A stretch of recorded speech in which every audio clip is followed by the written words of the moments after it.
everyone. I hope you're having a good night. Hi, Mal. Hi, Shay. Hey, Hey guys. How's how your are y'all night going? doing? Good. How's y'all's night going? Good. Thank you for asking. Let me see who we have in chat. So I know I saw Misfit. Hi, Misfit. And also, are you hearing me good, or is it too loud? Am I screaming in your ears? You sound perfect. Okay. Wonderful. All right. So I see. Hi, Misfit. Hi, Lady V. Liza. Glory Dancer. Hey, K Braze. Ellie. Graceful. Jay. I don't know if I said that or not, but Jay. Let me see. Nora's grandma. Good to see you. Roxanne. Aries Pyork. Always good to see you. Let me see. I'm on top chat, not live, so hopefully I'm seeing everyone. Delana, so good to see you. I hope that you're having a good night. Trippy Dead, love your name. I know I've said that before, but whenever I see your name, I love it. Edward, good to see you. And I think that is Ava, good to see you too. So I think I got everyone. If I missed you, I'm sorry, and you can let me know, and then I'll say your name as well. Misfit's laughing at me. Misfit loves to laugh at me, but Misfit's very nice. But all right, so Mal's done a couple of videos on this before, so I know that both of you are very familiar with this case. In chat, can you let me know if you are familiar with this case? If you are, can you put a 1? If you're not familiar, can you put a 2?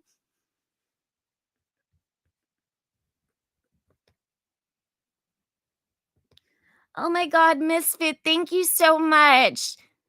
That's really kind of you. So sweet. Oh, you get a mix. Yeah, we do got a mix.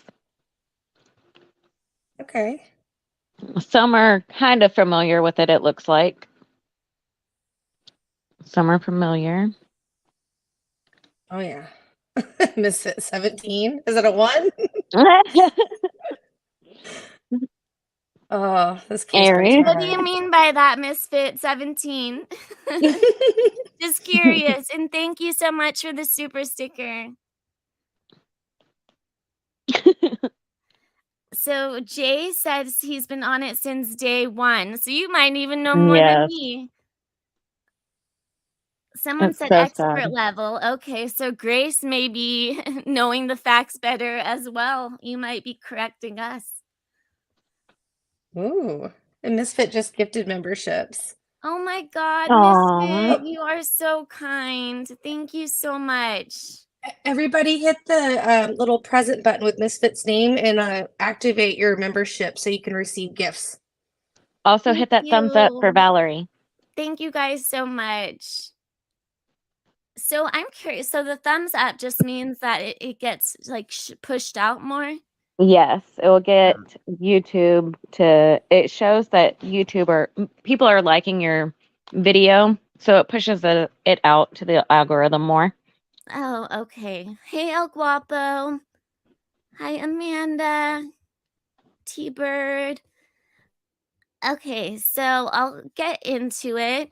I have a lot of different things. I have so many videos, like always. I'm probably not going to be able to play all of them. One of them is really long too. And I don't want to make this too long because Mal and Shay, they're on later time zones like most of you. So I don't want them to be here all night. But I'll go into what's going, a little bit of the history of what happened with Tristyn Bailey, and then also leading to the arrest of Aiden Fucci, and what's going on with him right now, and also what they've said about how his behavior has been in jail, and if they think that he's a child psychopath, and just some different videos. And also I want to get your guys' perspective as well on what you think. So Oh, and also some memorial videos as well, of course, for Tristyn. Does that sound good? Perfect. Okay. Yes. All right, you can say hi to everyone while I get the first video ready. Hey, chat. What's up, everybody? Hey, Heather. Hey, Kathy. We seen Aries, Delana. We got Upside Down in here now. Lady Laura. V. Cape Rays, Ellie, Liza, NorCal NorCal, Gym. Kentucky Lee. I love your name. Always. Rep Mom. Oh, Red Mom. Amanda Kathy. Carroll, T-Bird. And then this one is $1,200. A 13-year-old girl. Okay, and also, so a little backstory. Tristyn Bailey was a 13-year-old. She went to Patriot Oaks Academy in St. John, Florida. She was reported missing on Mother's Day 2021 at 10 a.m. And it's a very tight-knit knit community. It's like I would say upscale community. Everyone's really involved with each other. So the word got out immediately. Everyone was working together, putting out flyers, and it was a 16-hour search. And a neighbor who was jogging happened to find Tristyn in a wooded area. And the investigators saw that she was stabbed numerous times. They didn't give out the amount right away, but they did say it was numerous times, a lot. And everyone was checking their surveillance camera footage, their ring footage. So it did show at 1:15 a.m.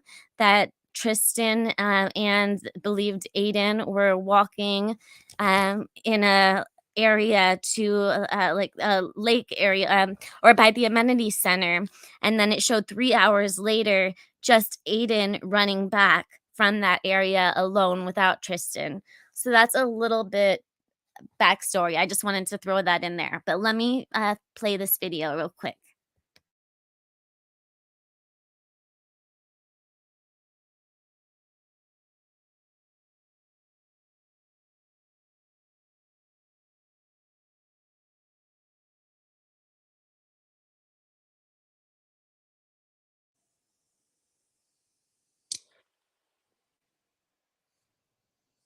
Girl is dead, and a 14-year-old boy is charged with her murder.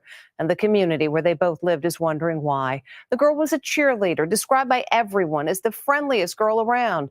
Her body was found in a wooded area 24 hours after she went missing. Stephen Fabian with more on this heartbreaking story.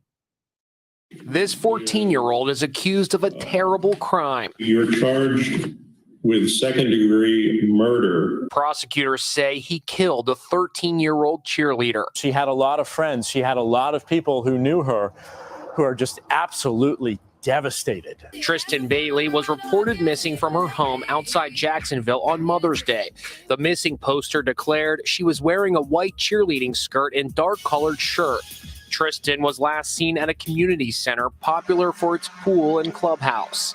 Police say surveillance video shows Tristyn at 1:45 in the morning on Mother's Day, accompanied by a male student from her school. Her body was discovered in a nearby wooded area later that day at 6 p.m. She had been stabbed to death. Aiden Fucci was charged with the slaying. He posted this bizarre photo of himself in the police car. He's giving the V sign and writes, "Hey guys, has anybody seen Tristyn lately?" It's almost like he is taunting the deputies and her friends and her family and the community. You have the right to remain silent. This morning, Fucci was brought before a judge. His mother can be seen wiping away tears. Tristyn and her cheerleader squad appeared at a competition just a week ago. There she is, proudly posing with her teammates. We're just so in shock right now. I feel shattered and our heads are just spinning. Tristyn was such a light in our program. A vigil was held last night in her hometown. A service was also held at the gym where the cheerleading squad practices. Now, one young life is lost, and this teen is facing a grim future indeed. The 14-year-old suspect is being held at a juvenile facility while authorities determine whether to charge him as an adult.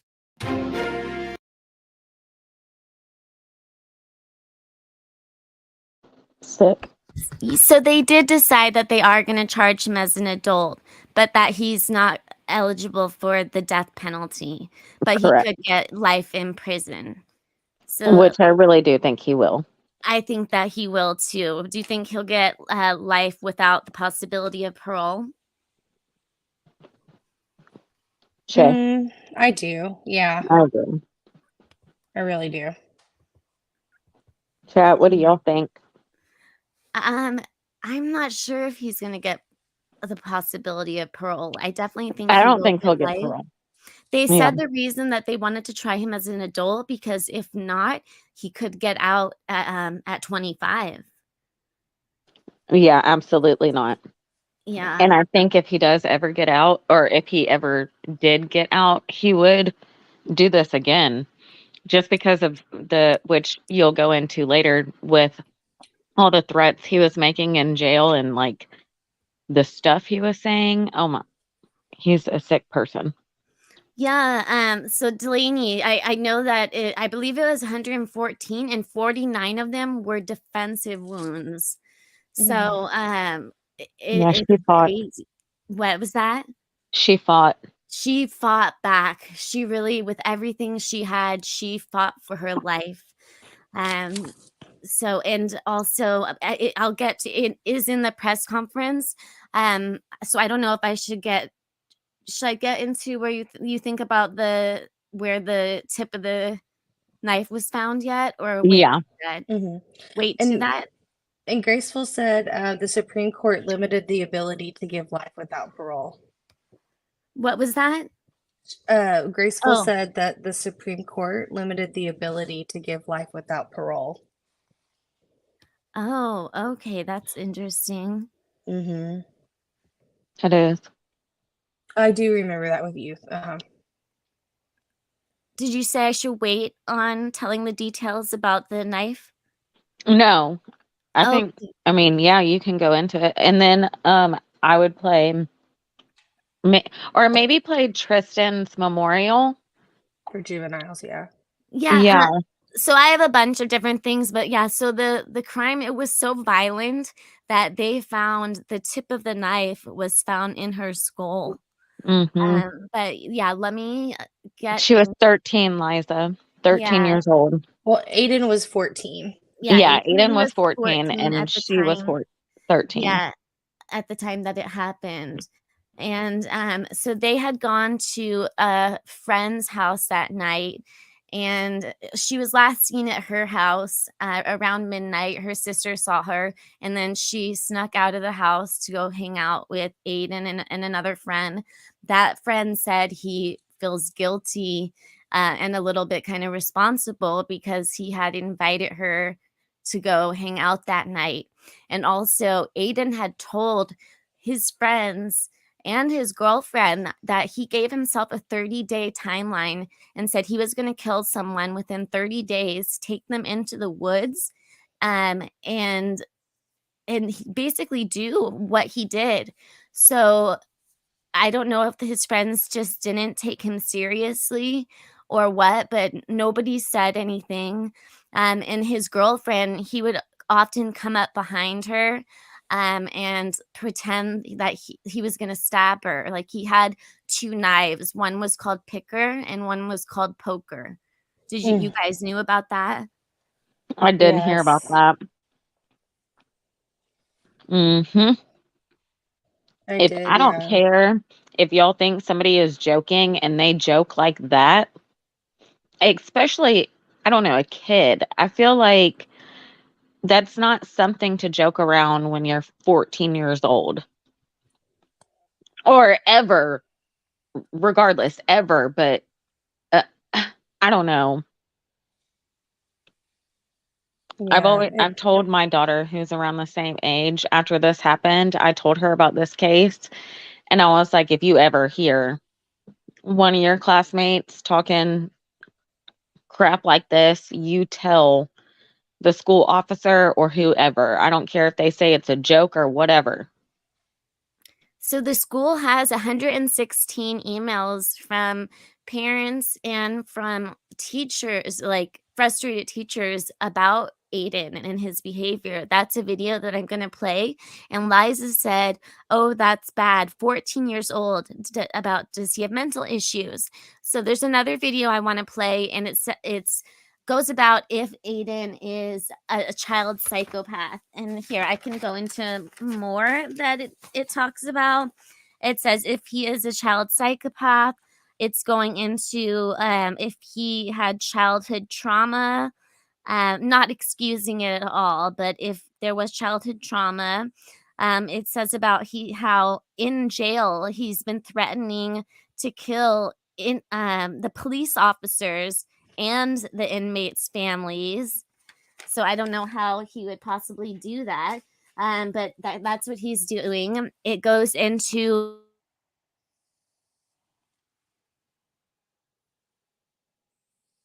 Hello. Val, did you cut out? Oh, Yeah, I I'm think she. sorry. Yeah, what was It's the okay. last thing? What was the last thing that you heard? He goes into oh my God. I think we should do some of the timeline videos and stuff too, so they can see how it all laid out, with the mom and everything that came into it. Yeah, Mm-hmm. definitely. Did I say in the video about what I was going to play in the video? Start to say that yet? Because that's what I was going on and on about. No. No, you didn't. Okay. All right. So in the video, it goes about whether he's a child psychopath.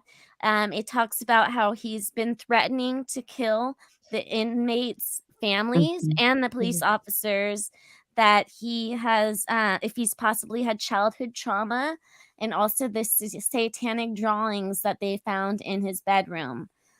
So also about how if he possibly has psychosis. It shows the video where he is pretending that, allegedly seeing demons. You have seen that video, right? Yeah, I think it's a Yes. crock of crap. Yeah, so it Yes. goes into the video, and a psychologist is talking about whether it kind of seems believable if he is seeing demons or not. So yeah, I'm gonna play that video, and then I'll get into some other stuff. Sounds good? Yes, Perfect. Okay. ma'am.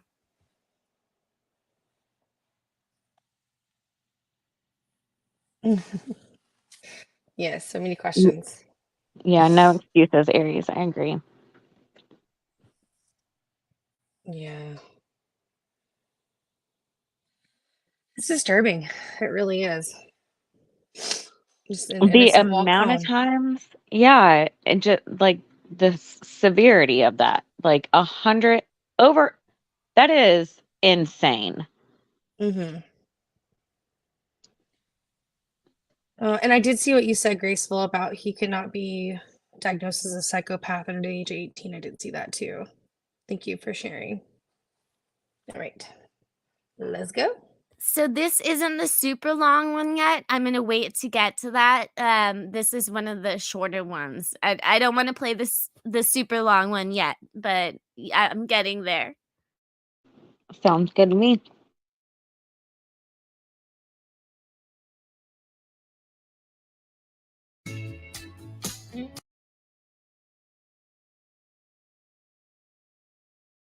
Case of a St. Johns County teenager accused of killing his classmate Mother's Day weekend of last year. New documents we've obtained about the stabbing death of 13-year-old Tristyn Bailey include an account of the night she was murdered from a boy who was friends with both her and the suspect, her alleged killer, Aiden Fucci. On your sides, Robert Bradfield's in the newsroom looking over these documents. Robert? And we continue to review these documents, 116 pages just released today, which also include emails sent to the principal of the school Bailey and Fucci attended by concerned and worried parents and students. Emails released in the first-degree murder case against Aiden Fucci show what Tristyn Bailey's friend told detectives after her body was discovered by a pond in the community where both live. This email from a St. Johns County deputy sheriff to prosecutors says the friend thinks the crime was 100% premeditated, saying Fucci mentioned several times wanting to kill someone in the woods. That same friend said Fucci previously threatened Bailey with a knife because of jealousy. The principal at Patriot Oaks Academy, where Bailey and Fucci were classmates, received many frantic and angry emails from parents and students in the days following the murder, including some from out of state. One woman writing, "You not only owe the families an apology, but as well your students for not teaching them right and wrong." Others forwarded screenshots of social media accounts that expressed support for Fucci or claimed to have taken part in the crime. Bailey's autopsy revealed she was stabbed 114 times. Fucci's pleaded not guilty. His trial is expected to start in November. Robert Bradfield, First Coast News, on your side.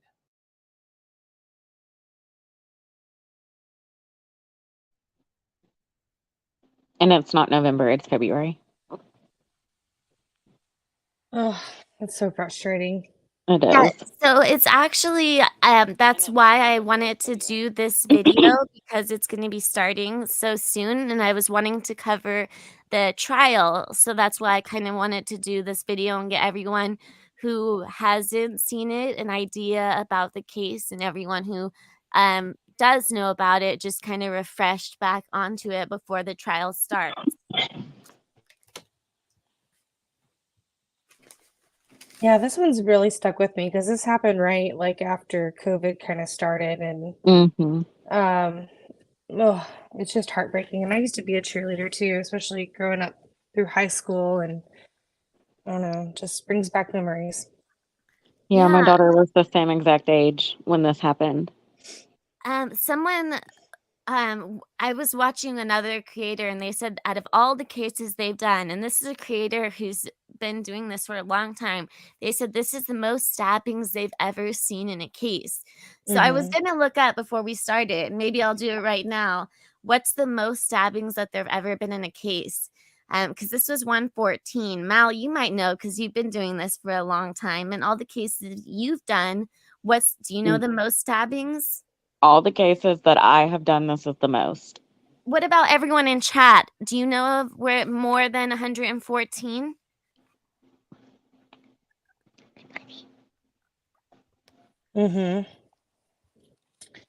Yes, Yeah, 114. 114. And sadly, 49 of them were defensive wounds.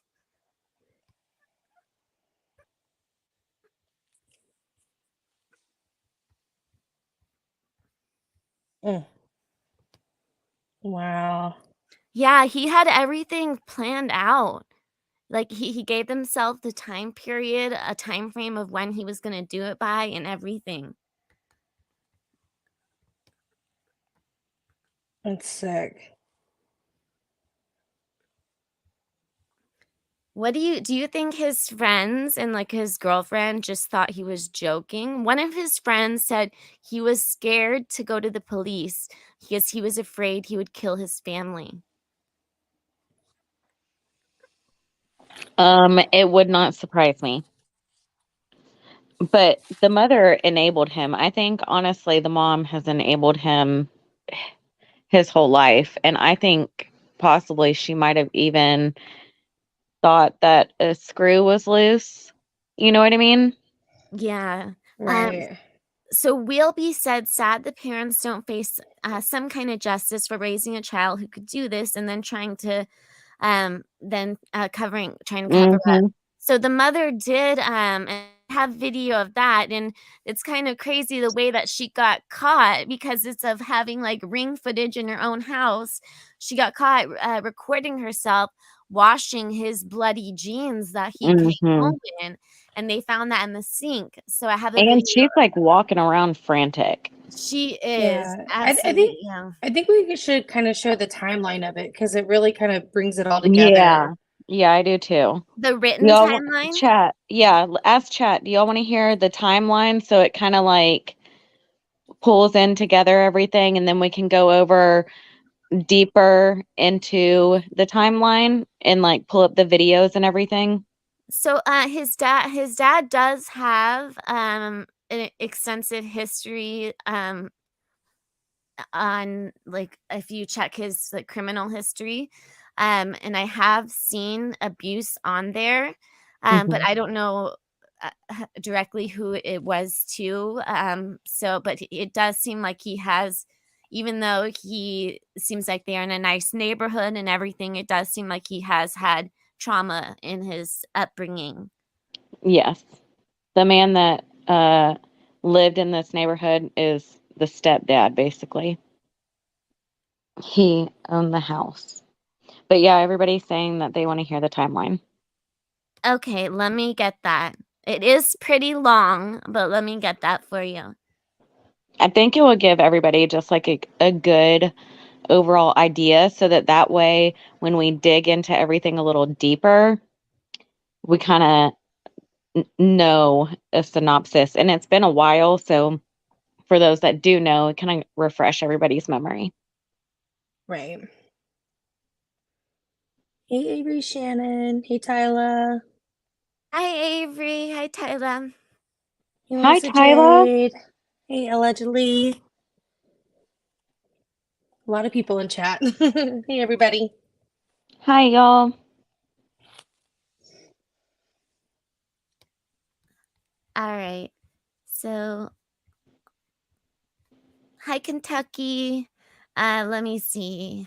Okay, so I have the timeline, but like I said, it's very extensive. So, timeline events in the disappearance, death of Florida 13-year-old Tristyn Bailey. So, you can see she's very beautiful. The body of Tristyn Bailey, 13, a seventh grader at Patriot Oaks Academy in St. John's, was discovered Sunday, May 9th, 2021, hours after her family reported her missing. Again, she was stabbed 114 times. Aiden was 14 at the time of the death. And then again, so Saturday, May 8th, like I mentioned, it was close to midnight that they returned home from a celebration. That she was last seen by a sibling. And then it shows the video. If you want, I can play. Do you want me to play that video of them walking right now at 12:30 a.m.? Or should I go through this more?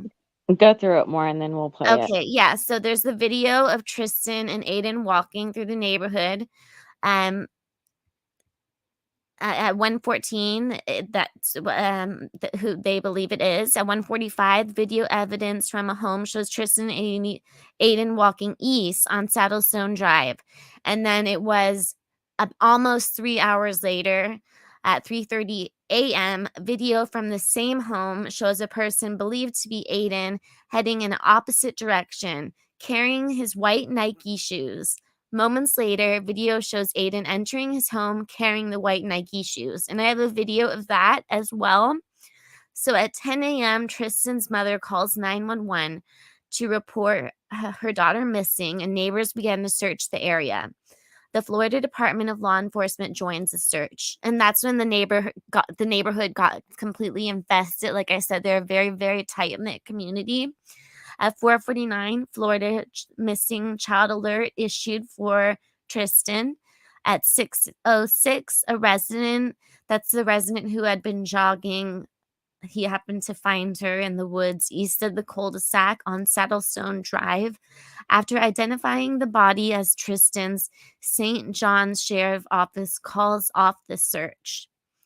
So then at 8 p.m., Sheriff Office announces that they found her body. But they didn't say it was Tristyn's yet. They just said they found a body and preliminary identified it as Tristyn. But they didn't say for sure that it was her yet. The sheriff Tristyn's, they then ended up saying that it was. And they said that Tristyn Bailey's death was horrific, a brutal murder of a 13-year-old child. At that point, they still didn't say how many stab wounds it was. Aiden and his parents are placed in the St. Johns County Sheriff Office room. Oh, and when they're in the sheriff's office room, I have video of that too. So the mom asked Aiden like about his jeans, and she says like, "Are you sure there's nothing on them?" And he's like, "What?" And she whispers like blood, asking like if there's any blood on his jeans. Did you guys know about that? Yes. Yes. Yeah. And then she also says to him, get your story and stick to it. So that's another thing. Oh, his dad was in the room at that point too. So I thought that was interesting. So investigators on Monday, May 10th, and this is all happening super quickly, all of this in this timeline.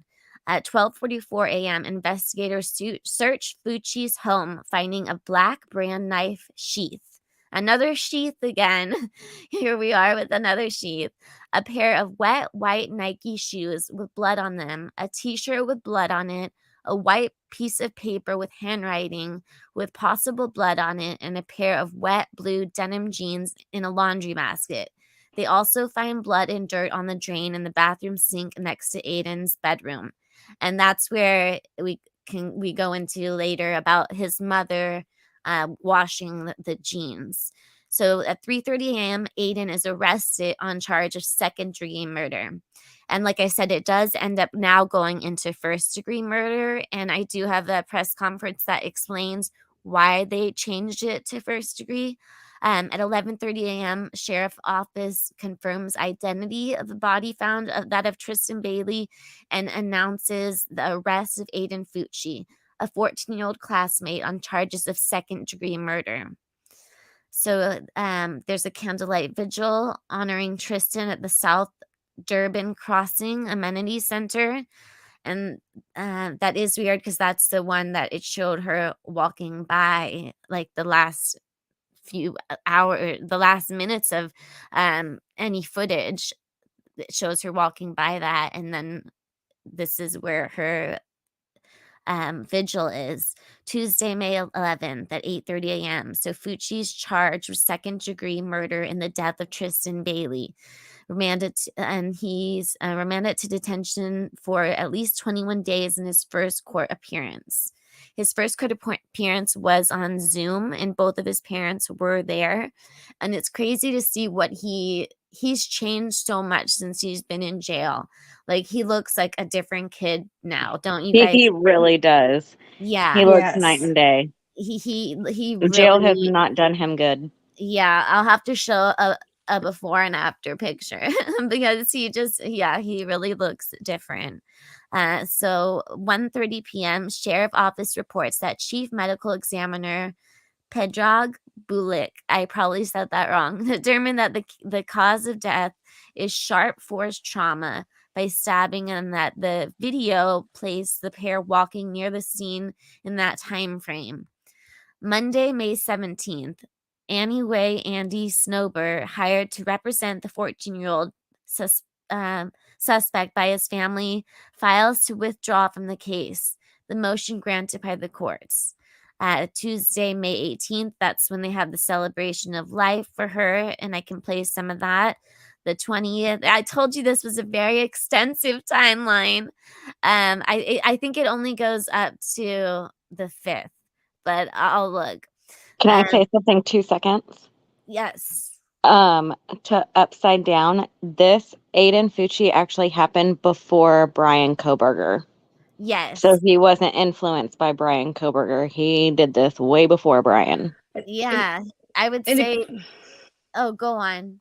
I was gonna say, if y'all remember, there, like during the Idaho 4 cases we've been talking, a lot of people were wondering like how one person could do this, and Aiden Fucci was brought up as an example, and we knew he was coming up for trial. Yep. That's exactly how. Aiden did it 114 times on one girl. I mean, a sick person like that has enough rage to do anything, honestly. I'm sorry. Valerie, Heather, okay. thank you so much for becoming a member, Heather. Thank you, True Crime Insomniacs. I really appreciate it.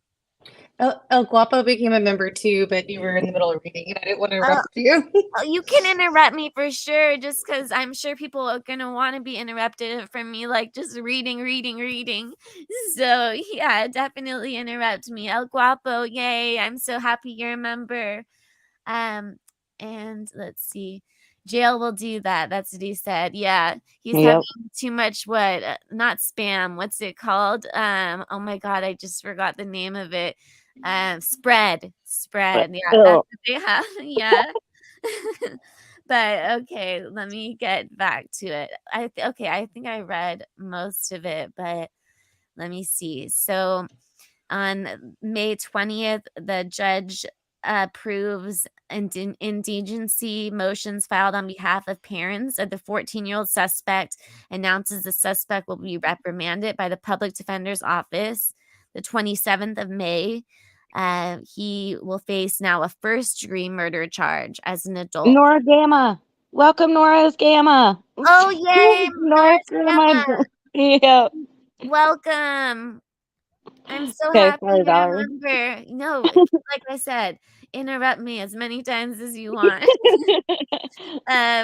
So May 28th, during her first court appearance hearing, Aiden is held without bail. Then June 3rd, Aiden enters a plea of not guilty, and that's actually what he's been sticking with. So he's staying with not guilty for at least for now. And I'll get to what he says the story of what happened was in a little bit about that night. And let me see. Bama too. Who? Sama too. Oh my God, Sama too. Thank you, thank you, thank you. You Y'all guys are are all so awesome. amazing. Y'all are You lighting guys are up the her chat best. green. I'm gonna have all these greens. Yay, thank you. June 5th. Chris, they just want you to interrupt me because I'm talking too much. No, they do not. Yeah. June 5th. So there's a warrant issued on Crystal Smith, the mother of 14-year-old Aiden Fucci. And that's with tampering with the evidence. And July 14th, in newly released documents, one of Fucci's friends talks about how he talked about killing people frequently in the weeks before Tristyn's killing. And that's why I was saying how he had that plan, his 30-day plan. Let's see how much. Okay, good. We're done almost. The 26, Crystal Smith pleads not guilty as well, like Aiden, to the charge of tampering with evidence. And I don't know how she can possibly do that because there's a video of her doing it. And it's the video of her house. Like, you know how people have like baby cams in their house? Mhm. Yep. That's what she has. And it shows her doing it. Are we So- going to show some of those videos and the one in the back of the cop car and stuff? Oh yeah, for sure. So Okay. I'll do that. And then Aiden appears in court. I have his first court appearance, and I have his newest one again before and after jail. How it'll make you look, age you, or beauty rest. I don't know. Aiden it's supposedly he's just been like sleeping a lot. I don't know. Aiden appears in court. Judge Lee Smith grants a continuance filed by Aiden's attorney until February 2nd. So like I said, it's coming up very soon. And that's why I wanted to go over all of this just so we can get everyone kind of remembering about the case. Welcome, Avery Shannon. Avery, oh my God, thank you. So we only have two more. February 2nd, 2022. Now we're in 2022. Or I think it means 2023 actually, because this was just the other day. But Aiden Fucci, oh no, okay, so I guess it was I don't know. I guess this was 2022. Aiden Fucci appears in St. Johns County Court for a pretrial hearing, and the trial was set for November, but now it is for February. And I believe it's for the 15th that it's supposed to start, but I will have to check on that. But so, like I said, I'll be covering his trial. And it said April 5th, Aiden appears in court with a new public defender. And it said November 7th to 18th, but that got changed. So that's all of that. So I finally got through that. What do you guys think about the timeline? Great job, Valerie. Oh, thank you. No, there's I prefer other readers, but yeah. He needs help. And he's not going to be able to get that help. Shay just gifted 10 memberships. Shay. Oh my God, Shay. Thank you. You guys are being too kind tonight. Thank you Red so Eye. much. Red Eye. Hello, hello. He was gifted a membership. I don't know if he's in here or not, though. Yes, he needs serious help. And so, do you think that it's possible that they'll put him in an institution versus jail? I mean, I I believe don't. I could see them going for trying to do insanity, because he was trying to do that with the whole demons Yeah. thing. I think the defense will go for it, but I don't think it will happen just because of how much premeditation there was, him talking about it, and then this whole jail stuff going. Aiden is really shoving his foot in his mouth in this jail. And it's a good thing because it's showing that he's really not insane, that he really is truly just psycho, Oh, he really is. So that's in my something else. opinion, Yeah, allegedly. I agree that that's something else I'll put up. So he's been saying to other inmates about how, like, he is mocking them, saying like, "Oh, you've only killed people with a gun. I've killed them with a knife, and I've done it Face face to to face. face." Yeah, so he's bragging about what he's done in jail. Mhm. So I think that is definitely going to help the prosecution. It's definitely not going to help his defense. That's Nope. for sure. Nope. And I want. Oh, did we lose? I think did we? I swear. Oh, why do I look like a black square? Your Do you? Oh, you camera's do. on. Oh, there it goes. There we go. Okay, Oh, so but yeah, your camera was how long was I just a black square? You were a blob. I'm just kidding. You guys weren't gonna tell me? I just noticed it. I was watching chat. I was going to tell you that Avery Shannon also sent you a super chat, and Austin just became a member. Yep, Austin just came a member. Austin, oh, you're too kind. Thank you. I'm like, what? I'm like, You who's just became invisible. You just turned on your superpower. yeah, I was like, who's missing from the chat? And then I'm like, wait a minute, it's me. Did you see Avery Shannon sent you one too? No. Oh my God. Thank you guys so much. Let me try and find it. I think it was like a Avery, super thank sticker. you. Thank you. Thank you. You guys are too kind. Aw. We love you, Val. I'm I gonna have to know. do I'm gonna be doing more and more lives, I promise. Yeah, so I'm gonna be going over a lot more stuff. I don't know if should I go well, I'll talk about the cases more after. Let me just go into more of this. Let me look and see what video I want to go over more. You And then want to show the Snapchat? yeah, let me get to that. Or no. Why don't you show, instead of the Snapchat, show if you want the video of his mom and them walking. Okay, yeah, let Because me this is see. how they found Aiden, that this was Aiden, and how they basically put two and two together because they were headed to the woods where Tristyn was found. I have so many videos. Let me see. Hold on.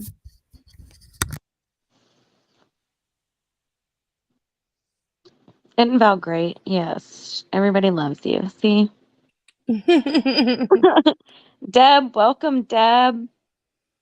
Yay! Y'all are awesome.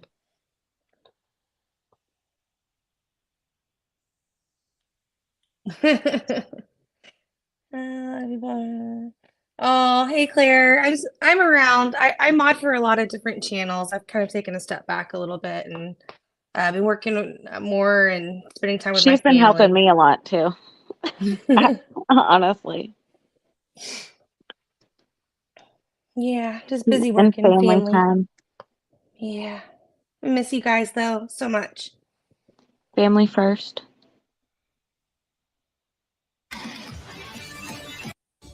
Tonight, new documents from the St. Thank John you, Candace.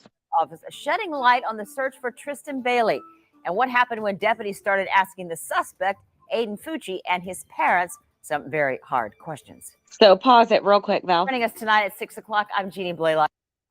That picture y'all just saw of Aiden, he is in a cop car doing a peace symbol, and that's him going into the police station for questioning. And he just posted that on Snapchat.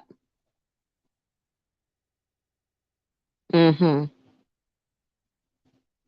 Sorry, I just had to explain that if nobody Yeah, knew. and he said, y'all He wrote seen on Tristyn there. lately? He was like, Yeah. y'all seen Tristyn lately? And then he said, like, I'll play the video. He's like, if Tristyn would come out of the, he said like something. He was about to say, I think, if she would come out of the effing woods or something. Mm-hmm. He's like, if she would come out of there, and then he stopped himself. Do you know what I'm Yep. talking about? Yep. I played it in my video. Yep. Welcome, Miss Dubai. Yes, she was adorable. She really was. Miss W? Yeah. Yes, Miss W. Oh, welcome, Miss She's W.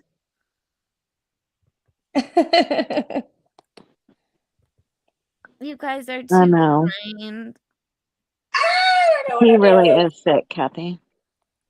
Yes, and so there's been so many troll accounts as well with this, and because I've gone on Tristyn's Instagram, and there's all these like people that are supporting Aiden, where they're putting like his picture as his Instagram picture, and there's been all these groups that are free Aiden.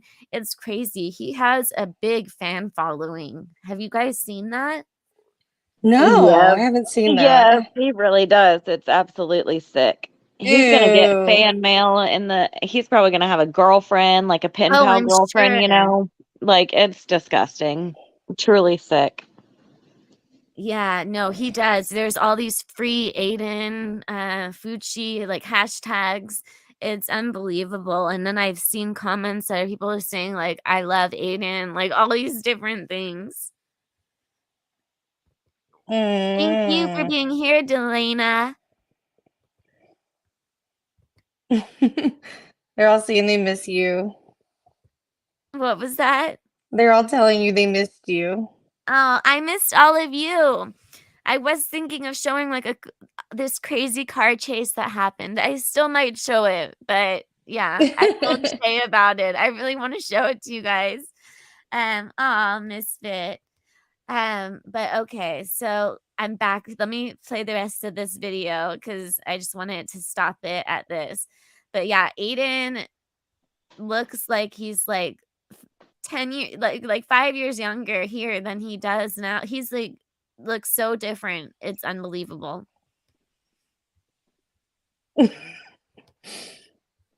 Sorry, I'm laughing at Candace. Oh, hi, Candace. I didn't know you were in here. Hi, Candace. Hi, Alicia. Oh, this kid creeps me out. Some very hard questions.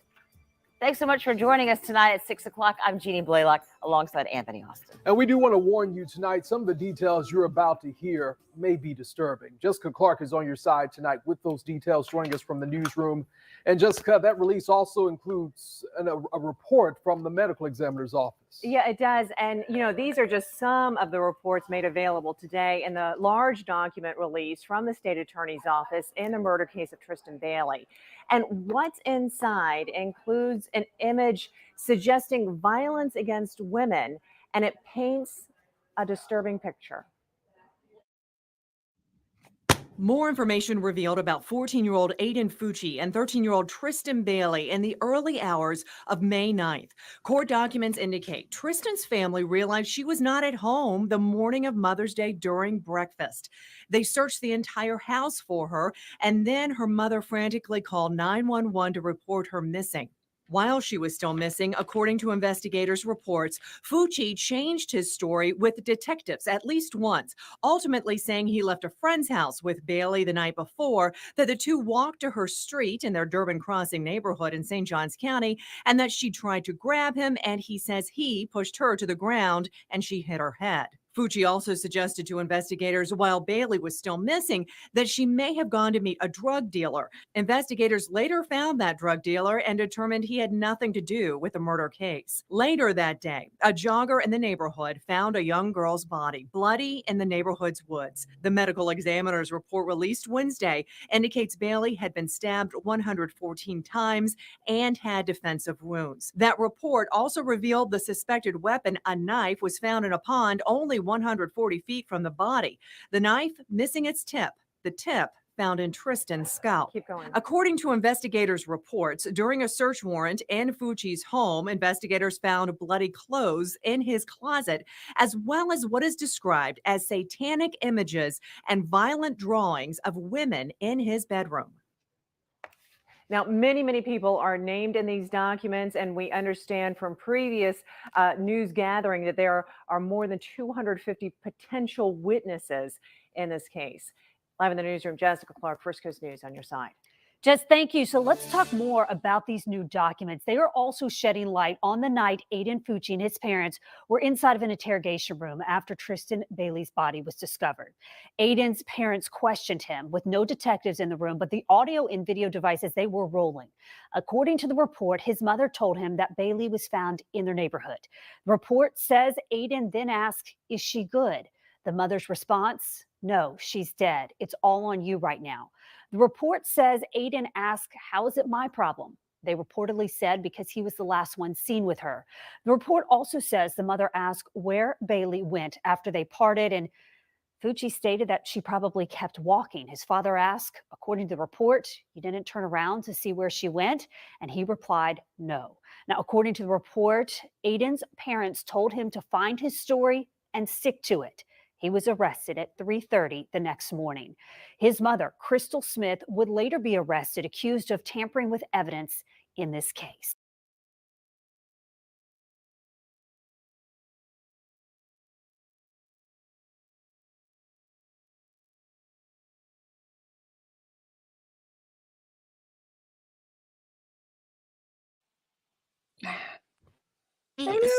So what did you get to see all of that video, Mal? Yeah, I did. All right. I know, right, Austin? They are super classy. Yeah. Yeah. So what did you Stepfather. kind of think about that? Because that kind of went into about how he had satanic pictures in his room, and how he like had violence against women, and that how he had changed his stories to police multiple times. He tried to even blame a drug dealer, which that's weird. And again, about how violent the crime was with the amount of stab wounds, and about again with where the tip was found, how I had mentioned earlier. And just like what are your guys' thoughts on that video? Shay. Well, for me, I think I just find it more shocking to kind of hear the parents guarding him, and protecting him instead of like having him hold him accountable. Just that dialogue really creeps me out. That's what really just I can't take it. But I really the video that they have of the mom that I know you're going to show in a little bit, that just right there, what was she thinking? Why are they covering for him? Now that you're saying that, there's something else I want to play more, and it goes into a psychologist. It's very short, and it just says about how many parents would do this for their kid if they have their kid in trouble, like with the law, and they're facing or possibly the rest of their life in prison, would help them to try and cover it up. And like it made me think of like Brian Laundrie's parents, right? Think of Brian Koberger. Not that we know, and he, of course, that's just allegedly, and we don't even know if his dad even knew anything. But it made me think of that too. But now I kind of want to play that. But before I play that, yeah, sorry if I cut you off. And Mal, I also want to know what you have to say about it. No, I agree with Shay, and I still feel like his mom had to have known something. And we can sit here and say that we don't know what we would do if our son or daughter or whatever came home with bloody clothes. I want to say that I would be like, dude, you need what's right is right and what's wrong is wrong. You need to, I'm still going to love you, but I'm going to love you in prison because that's the right thing to do. You know what I mean?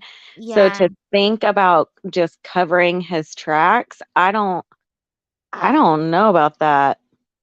In I don't know if I chat, could do that and I live won't with that. yeah, I won't ask personally what you would do, but do you think most parents would try to help cover up their kids' crime? If you do, put a 1. If you think they would take them to the police station, put a 2. And I'm not saying what you would do. I'm saying what you think most parents would do.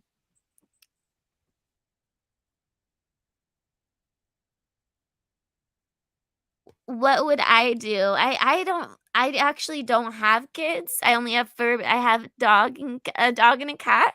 But I mean, I can't really say unless I was in the situation. I mean, There's you a never lot of really. two. It's a lot of two. Well, it's a lot of mix, but a lot of twos. I think I would definitely hold my child accountable, but I think that Mm-hmm. it's easier said than done that more people would want to protect their child. Yeah, I'd like to say that I That's would take motherly them. instinct. Yeah, I'd like to say that I would take them to jail, but like you said, motherly instinct that you want to protect them. It's hard. That's a hard thing, but it again, it what's right is right and what's wrong is wrong. Like just because I'm making you turn yourself in doesn't mean I don't love you, but you just killed an innocent girl. Like you've got to K-Brace, I'm sorry. I would be fearful of my life at that point. Like, how am I going to go to sleep knowing that my son is in my house capable of doing something like that? I would not be able to sleep.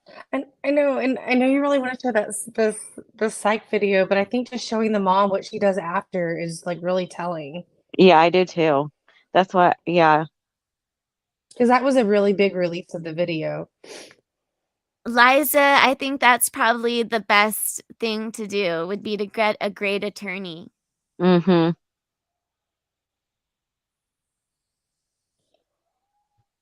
Let Yeah. me get the next thing that I want to go on. And Saying my dogs killed stuffed animals all the time, and I still love them. My dog cannot keep a stuffed animal to save his life. My Yeah, mom's like, why do you keep buying them? Because he loves them. Exactly. They're the That's babies. why. I agree, Mary P. I completely agree with you. he probably thinks he's supposed to tear it up, that's the purpose of it. Right. He's like, this is what I'm supposed to do, Mom. And then you buy me another one. And then I play with the stuffing. But I'm not gonna lie, like I do look at my kids' artwork, and if things look really off, I'm asking questions. Yes. Yes. Like if you are looking at your kids' artwork, like, and there's some troubling stuff on there, that's projecting something. Mm-hmm. Yeah, I've had some weird stuff happen with Bay recently. It's just disturbing. I don't even know how to deal with it. I mean, I'm under counseling with her right now. I mean, I took it seriously right away, and I think you have to. Yeah. You just never know. You don't know if it's just a imagination run wild because I want to watch scary movies, or this seems Right. kind of morbid curiosity, or is there really something more telling here? I agree. If you're old enough to get in trouble with the law, you're old enough to get yourself out of trouble with the law. Yeah. If they really Okay. love them. So they'd have- this is just super short. It just goes into would most parents cover for their kids? It's literally only like a minute. Thank you, NorCal. Appreciate it. She is a good mom.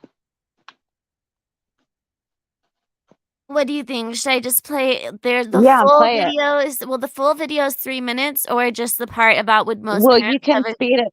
You can speed it up to 1.25. Let me see. And that's not too fast.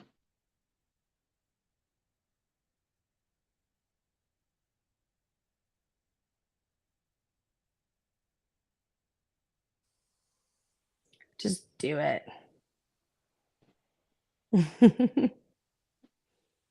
Do it. Do it. But he says many typically report the crime or evidence to police.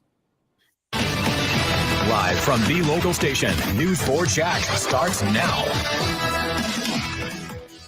The mother of a St. Johns County teen charged with killing his schoolmate is now charged with trying to cover up her son's crime. 35-year-old Crystal Smith was arrested over the weekend on a charge of tampering with evidence. Her 14-year-old son, Aiden Fucci, is awaiting trial as an adult for first-degree murder in the stabbing death last month of 13-year-old Tristyn Bailey. News 4 Jax reporter Corley Peel joins us live from the Duval County Jail, where Fucci is being held, to show us what a forensic psychologist is saying about Smith's arrest. Corley. Aiden Fucci is being held here in Duval County Jail because this is where minors charged as adults stay, and his mom is accused of washing his blue jeans that had blood on them. And I spoke with a forensic psychologist who says it is natural for parents to want to help their children when they're in trouble, but he says many typically report the crime or evidence to police. The mother of accused teen killer Aiden Fucci is now also charged in connection to the stabbing death of 13-year-old Tristyn Bailey. Crystal Smith is accused of tampering with evidence after washing a pair of Fucci's bloody blue jeans. I spoke with a forensic psychologist, Dr. Justin D'Orenzo, who is not affiliated with this case. Is this typical for parents to try and conceal their kids' crimes that they're accused of? Sure. So typically the default mode for parents is reflexive, and it is to protect their children. But then after more thought, often it's really a question of family loyalty versus tough love. Bailey's family reported her missing around 10 a.m. on Mother's Day, May 9th. A few hours later, this warrant shows detectives showed up to Fucci's home in the Durbin Crossing neighborhood. After Fucci left with deputies, investigators say Smith was seen on surveillance video inside the home, going to his bedroom, grabbing a pair of blue jeans, then scrubbing them in the bathroom sink. During an interview with his parents at the sheriff's office, Smith asked him if he was sure nothing was on them. He replied, "I think so. Why?" According to the warrant, Smith was then seen giving Fucci a questioning look and whispered, "Blood?" I think she was overcoming doubt at that moment when she was challenging him about the blood, which is a normal response. Despite the scrubbing, detectives say the jeans and the drain to the sink Smith washed them in tested positive for blood. According to the warrant, Crystal Smith told a witness who was also inside the home that she could get in trouble for washing the jeans. She is currently out on bond. Her son, Aiden Fucci, has pled.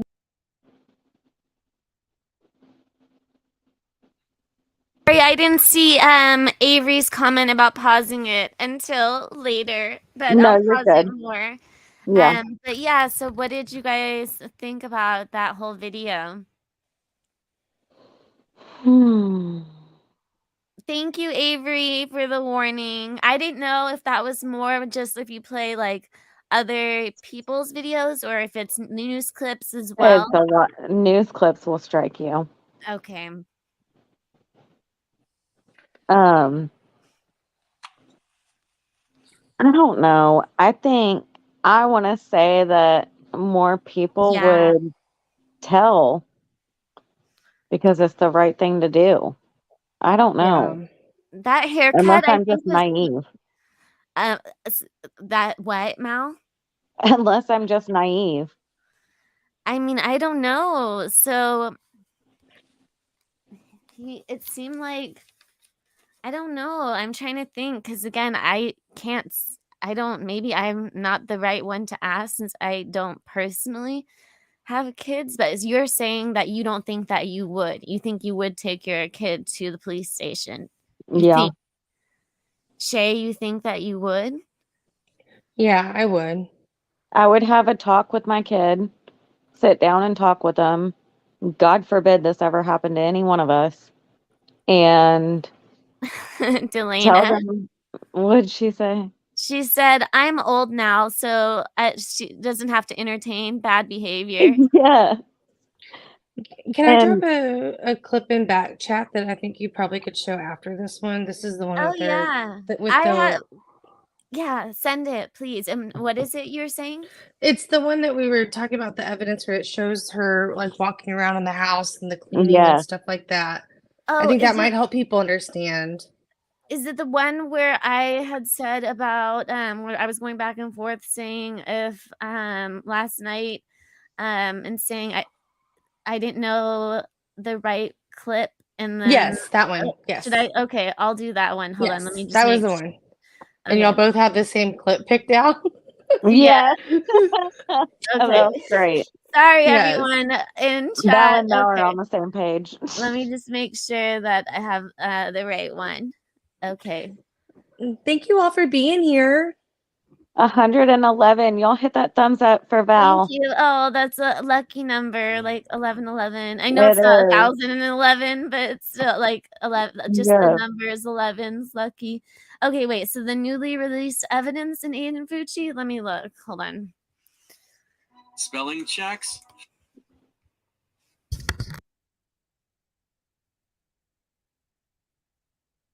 Sorry. Hold. Hold, please. Yes.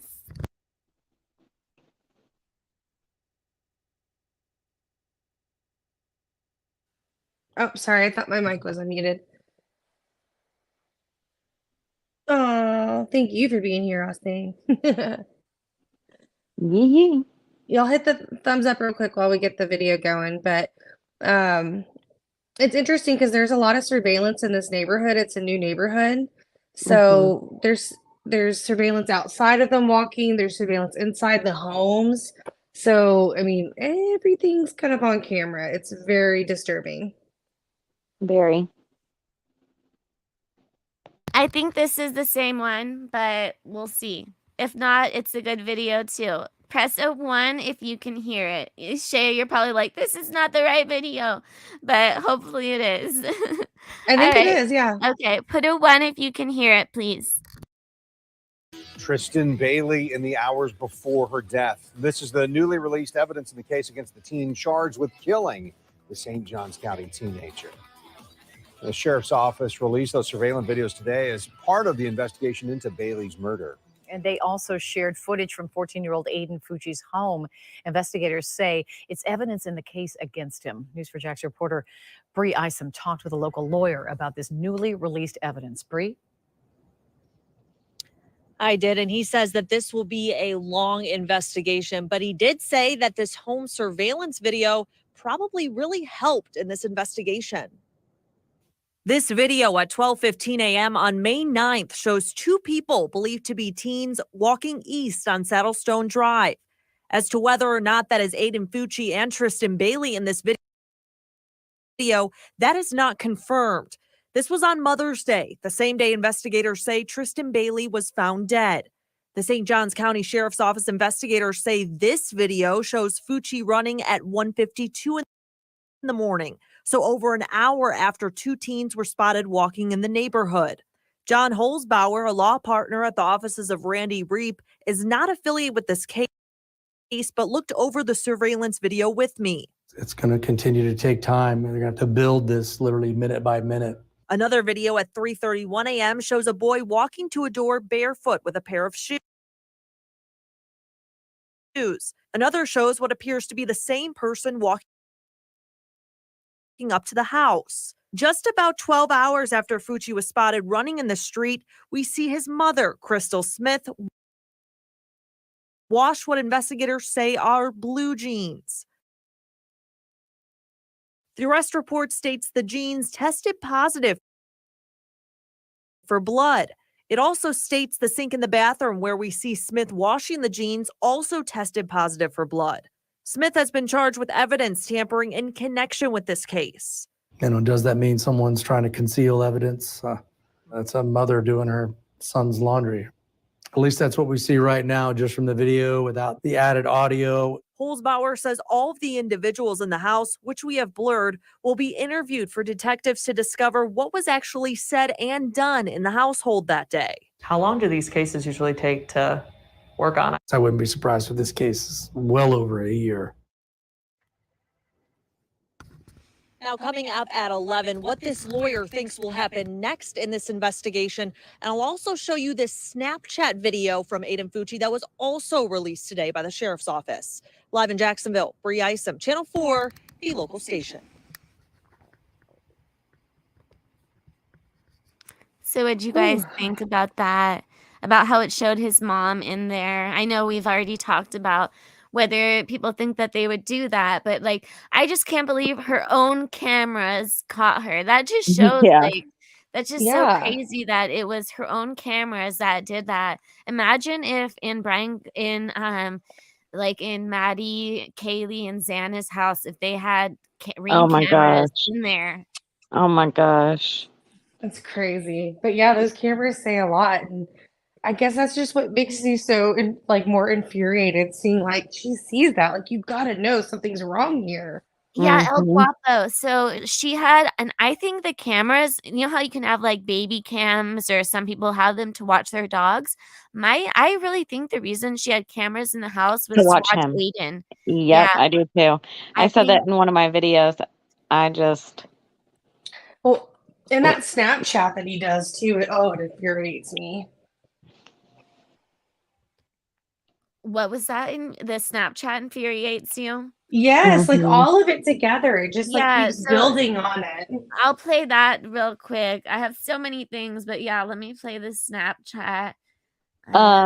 Lady V, who turned the camera footage into law enforcement, I believe law enforcement collected it when they got a search warrant for Aiden's house. I'm pretty sure If I'm wrong, I'm pretty correct sure me. Mother's friend told the police about it, I Yeah, think. well, there's a lady that's in the camera. It's it's one of her mom's his mom's friend, and she brings him over there, or we don't know what happened because it hasn't been said, but you'll probably know what I'm talking about. She's in the camera footage, and she goes up to her with the jeans, starts asking her questions, goes over to the laundry room, starts going over to her again, asking her questions. Did y'all see that video? No, I was actually sorry. I was over here reading Heather's comment too. Sorry. I've showed it in my video and I Oh, then think that yes, they're gonna call her on the stand as a witness. Who do I you do think that remember they're gonna that. wait, who do you think that they're gonna bring on the stand as a witness? In one of the videos of Aiden's mom washing the jeans, um I believe it was the next morning that it happened. Aiden's mom went to go pick up the jeans, and there's another lady in the video camera footage in the house that they're by the stairs, and she has the jeans in her hand, and she goes up to the lady and she's asking her questions, and she's like throwing around her hands like she's frantic and frustrated.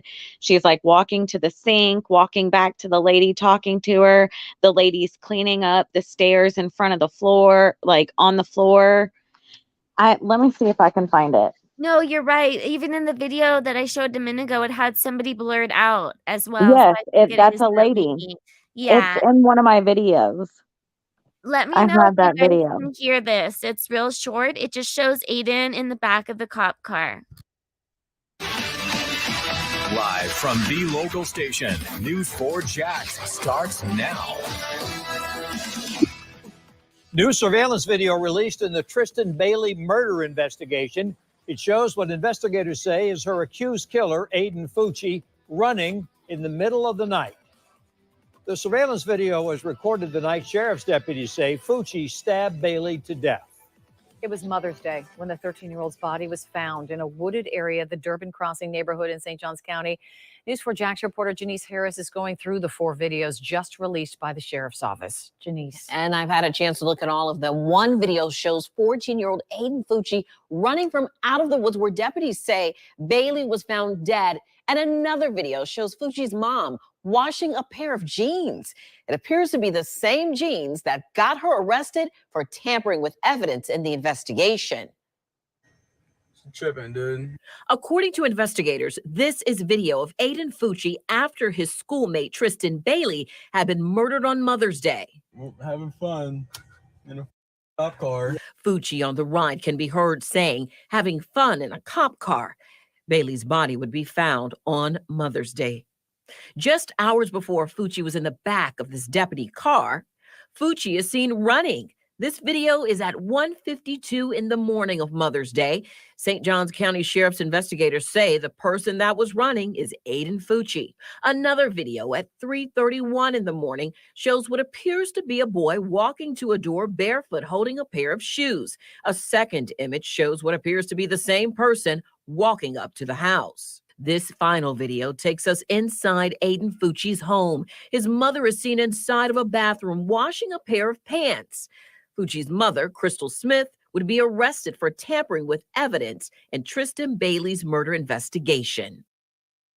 And we will continue to follow the story and bring you more footage tonight at 10 and 11. You can also find it on our website, news4jax.com.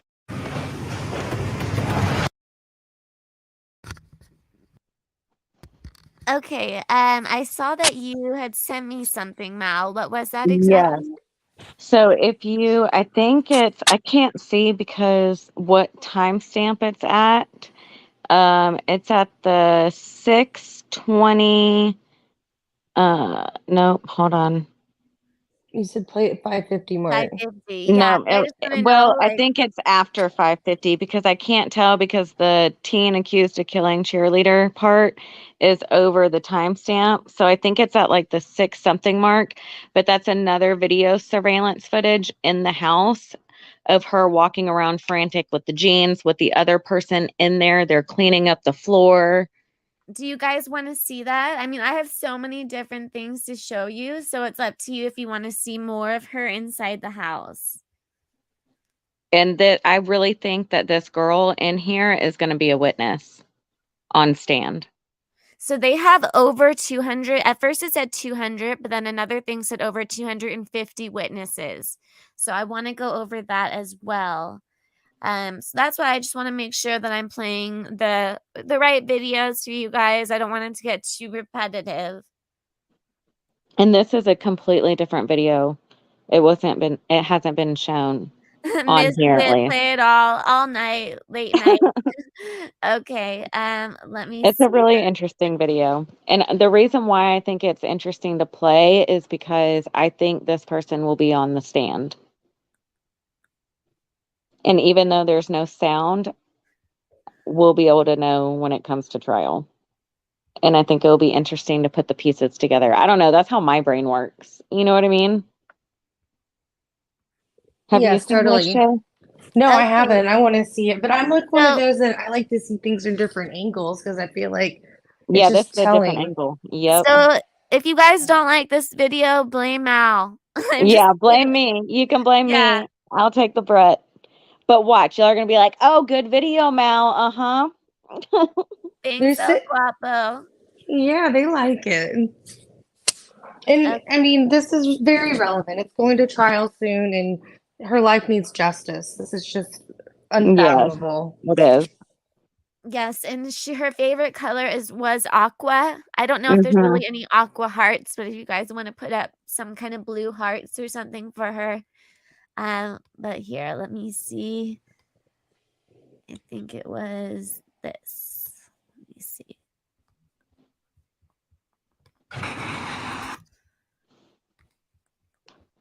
And I think it's at like after 6, it's like 6:15-ish mark. Actually, here.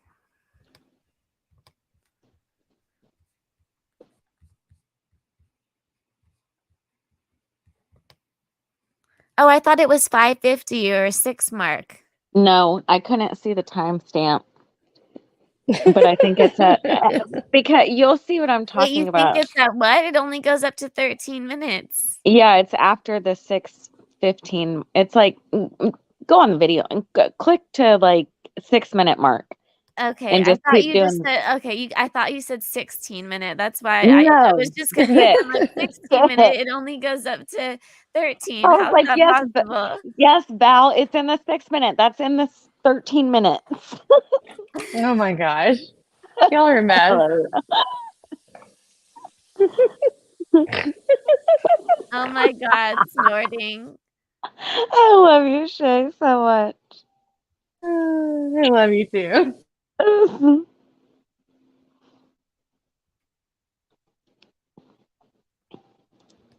Okay, for some I'm reason blue, dee da da da. this one is El not Guapo. wanting to play. Hold on. Why is this? Oh no, I see why. Hold on. Okay, because it's on my Facebook. That's why it's not wanting to play. Oh.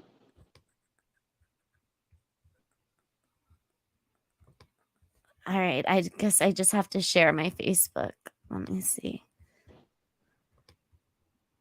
You may send it another way. No, it's okay. Okay, can you guys see it? Yep. Okay. So again, Mal thought Yeah, it'd yeah, be good yeah. to play. So we're playing this for Mal because Mal wanted to watch it. Thanks. And there's no volume. Yeah, there's no volume in this. Hold on. I know cannot believe they have all these cameras. Look at that. Yeah, so this is cameras inside of her house that she had. So it was she had put them in her house herself. So why would she not be thinking about this? I know. I can't Mhm. believe it.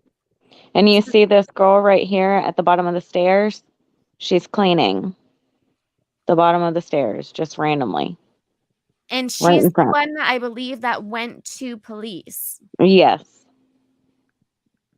And Yes, that's see what I her? took from it. Look at the mom. You see the mom throwing her hands up in the air, Wow. talking to her, and she goes into the laundry room. I believe that is the laundry room right there that she keeps walking in and out of. Hey, Mel, do y'all know why he was carrying his shoes inside on that video Liza asked earlier? I think that they were Blood, super maybe. bloody. Yeah, and he Yep. didn't want to get bloody footprints all over the Yep. house. See, she has the jeans in her hand. She's showing them to her. Probably asking maybe, how do you get these stains out? I don't know. Why do you think that he was carrying his shoes? I think that it's because that he had like didn't want the bloody shoe prints. Do you guys I think agree. that in chat? Yep. Mm-hmm. Yeah. Hey, Simple Now she's on the Butterfly. phone. She's on the phone with somebody, which they're probably going to get her phone records and figure out who's on the phone with her and why they're talking to her and what she's saying. Because she's still got the jeans in her hand at this point. Hi, Sinful Butterfly. Hey, Edward. And I think I said hi to you, NorCal Jim. But if I didn't, hello, I'm happy you're here. He gets a double. Woo-woo. How do they not delete all the video footage? Yeah, good question, El Guapo. Everything was very fast moving in this case. Yeah, it So, was. yeah. She's got the jeans again. And there's a little kid right there, too. Yep. Holding the jeans up. Like Oh they're my gosh. they're inspecting these jeans. That's why I'm like, she is gonna be on the stand. 100%. What do y'all think? I think so too. So did you like the video? Did you think it was worth it? Yes. Yes, it was worth it. What about y'all, chat? Was it yay or nay? I thought it was worth it. Yeah, I Okay. agree, Jay. He said, so crazy that we can actually see it. I Yes. know. Isn't it crazy? Thanks, y'all. So, I just think because then if we ever see her on stand, we can be like, oh, look, there she is. There's that girl. We know who she's from. did I play the one? I know I have two videos about it being 100% premeditated. Did I already play one of them? Liza, don't be telling people what you would do. What did she say? Hold on, let me look, Liza. Let me look. Stupid women, I will put the jeans in a bag and burn them. And they're like, what do we do with these?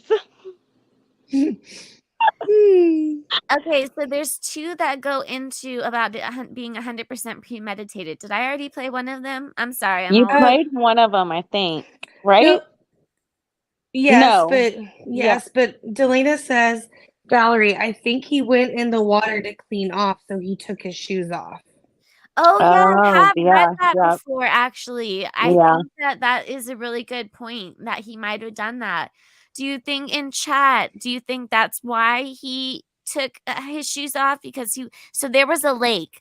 In the lake, they were searching and searching for the knife. Some say it's a pond, some say it's a lake. So whatever you want to call it, a lake, pond, It's a body of water. a body of water, yeah. But do you think that he went and cleaned off obviously he didn't clean with the blood was still in his pants, but that's hard to get out. But do you Yeah, think I he do. tried to clean off? Oh, you do? Because he would have Mhm. been stabbing someone 114 times. You would be drenched, I Mhm. imagine, in blood. I think that's the most I've ever heard of with one human being. Somebody in chat earlier, I don't know who it was, said there was another case that was 140. Yeah, I saw that. Yes. Oh. If you're in here still, let me know who that was because I'm curious. I did see that. I don't know if it was Ellie. I'm not sure, but I did see that. Tomato, tomato. Yep. Liza, good God. We need to get you out of here before you start working on the other side. I'm just kidding. I love you, Liza. Yes, lots of gators and lakes in Florida, but I don't think gators will mess with deceased. They like Well, fresh stuff. I don't know. Remember, you guys know the Natalie Holloway case. A lot of people think that and in chat, do you know the Natalie Holloway case? And you guys know it on I was panel, right? obsessed. Yeah, I was Yeah, obsessed with so it. some people think that he had put her in like a swamp after, and that gators may, and trigger warning, but that gators may have In gotten Aruba? her. Yeah. I don't think so. No, not in Aruba. I think he either put her somewhere in the ocean, sold her, he did something. Yeah. That's I don't know another about case that we'll Aruba. I have thought to it was talk the about. ocean. But okay, I'm just trying to think. Like I said, and the misfit, you're using the emojis. I'm so happy. Oh, she loves them. I love these emojis. They are really cute. Okay, I'm trying to decide. 1111. Yes. And Val, that is a Mhm. picture of your cat, right? Yeah. Aw. It's Val's kitty. That's adorable. I agree with you too, Delina. I think he threw in the water. Yeah, I do too. I've always thought that. Yeah, I have thought that He's a too. POS. I'm glad he got caught for the other crime. Yep. I just wish that she was found so her parents could at least have that peace, you know? Well, just think about how every Mother's Day, how horrible it's going to like that out of all the days it could possibly be on Mother's Mhm. Day. Mhm. Yeah. So his story was that she came on to him and tried to like touch him, his private areas, and that he pushed her off of him, and that she ended up hitting her head, and then he just ran in he just left, and he bailed. And then another thing I mentioned, he said about a drug dealer that she met up with. Mhm. But and I I wanted to bring this up. So when they found her, on one side of her ankle, she had like I believe two smiley faces put on her, and on the other Yeah. side it had karma. Yep. So, and he was very much into drawings and stuff like that. So I wanted to go over that too. I'm just trying to figure out if I showed I'm trying to look in my live. I'm looking back on my phone to see if I did the premeditation murders, and I'm not seeing it. I know you guys said I did it, but I don't see it. So I'm trying to decide which one I did, because both of them have good information. Shay's Oprah. Oh my God, 10 thank you. memberships. I'm trying to figure out which one that I played. I need to have better order of this. I don't think he did Laura Woodham's. Shay, did he? I don't think he did. Did what? Essay her. Yeah, that was the No. thing that they brought up a lot. So she was fully clothed. Yeah. Yeah, and they said they don't believe that there was any essay. He was just sick. Yeah. Yeah. So I don't think the motivation was essay. I think No. there was jealousy definitely there. Yeah. But yeah. That's what they I say. think that it they was just killed- pure evil. Yeah, so one expert says, and that's if I didn't play that one, it says that she was killed by pure jealousy. But there was two videos, one that I wanted to go on about two of them show about premeditation, but one of them says it was premeditation and jealousy. So I guess I'll do that one. Maybe I didn't play it. I don't think you played that one. Okay, let me grab And that. I think before you wrap up tonight, though, like I definitely Oh want to no, I point have out. a lot more to go on. Okay. I was like, I didn't know if you were gonna do like jury count and the things Yeah. that they're gonna admit into court, because I think that'll be really good for people to pay attention to as this comes out. Yeah, because he's not going to do a 12-member jury. He's going to end up doing a 6-member jury, and I can play that video as well. But here, let me get this for you guys. Just one moment. I have it ready. I just need to present my screen. Avery, it's supposed to start like I think the first or second week of February. They just went through and did the motion hearing, and they've already decided what's going to be admissible. So that was about 2 days ago. So we should get started in 2 weeks on the trial. It's coming soon. So let me know if you guys St. can John's hear County it. Teenager. New documents shed new light on what happened the night 13-year-old Tristyn Bailey was killed. Sorry, it's not that loud. And let me see if I can make it any louder. Nope. Death was, quote, Can you hear it? 100% premeditated. Yes. By jealousy. Her classmate Aiden Fucci is charged with her murder, charged with stabbing her 114 times. On your side's Robert Bradfield reports on what dozens of emails now reveal. Included in these 116 pages are notes taken by a St. Johns County deputy about a belief of one of Tristyn's friends that her death was, quote, 100% premeditated. I spoke with an expert in juvenile law about whether or not these emails could be used in the trial of Aiden Fucci. New evidence obtained by First Coast News shines a light on what happened the night of Tristyn Bailey's murder, including statements made by one of her friends, emailed by a St. Johns County deputy to prosecutors, explaining Fucci made previous threats against Tristyn with a knife because he was jealous. So can those emails be used in court? Juvenile law expert Shannon Schott says it's unlikely. Anytime someone says something and they're not under oath in court, sitting in court, then that is considered hearsay. And the defense has the right to cross-examine any person who makes a statement that's used against the defendant. So those individuals have to be brought into court to make those statements. Surveillance video on the night of Tristyn's disappearance shows who police say is Fucci running away from the area where he allegedly stabbed her. Emails sent by concerned parents to Patriot Oaks Academy, the school Fucci and Tristyn attended, show concern and worry. One parent wrote, "The fact that there are kids at Patriot Oaks who would kill another kid at their own school is terrifying. I am personally afraid to bring my child back to school." Schott says those emails will also likely not be allowed in court without hearing from those who wrote them. There's a lot of case law about computer printouts and the authenticity and reliability of these documents. Fucci pleaded not guilty to first-degree murder. His trial is scheduled to start this November. Robert Bradfield, First. So, what do you guys think about that? And also about him pleading not guilty. Do you think I'm curious what his story, if he's gonna just stick with that, what he said before, that he just pushed her down and then ran off. What do you guys think he's gonna do? Well then what do you call the 114 stab wounds? I mean, he said that she hit her head on a rock. Like, what is he I don't I buy just it. can't with No. this kid. No, absolutely. And I not. don't think the jury will buy it either. Yeah, so At least I hope not. Dang. it's interesting. Oh, Misfit. Oh, you're so nice. Thank you.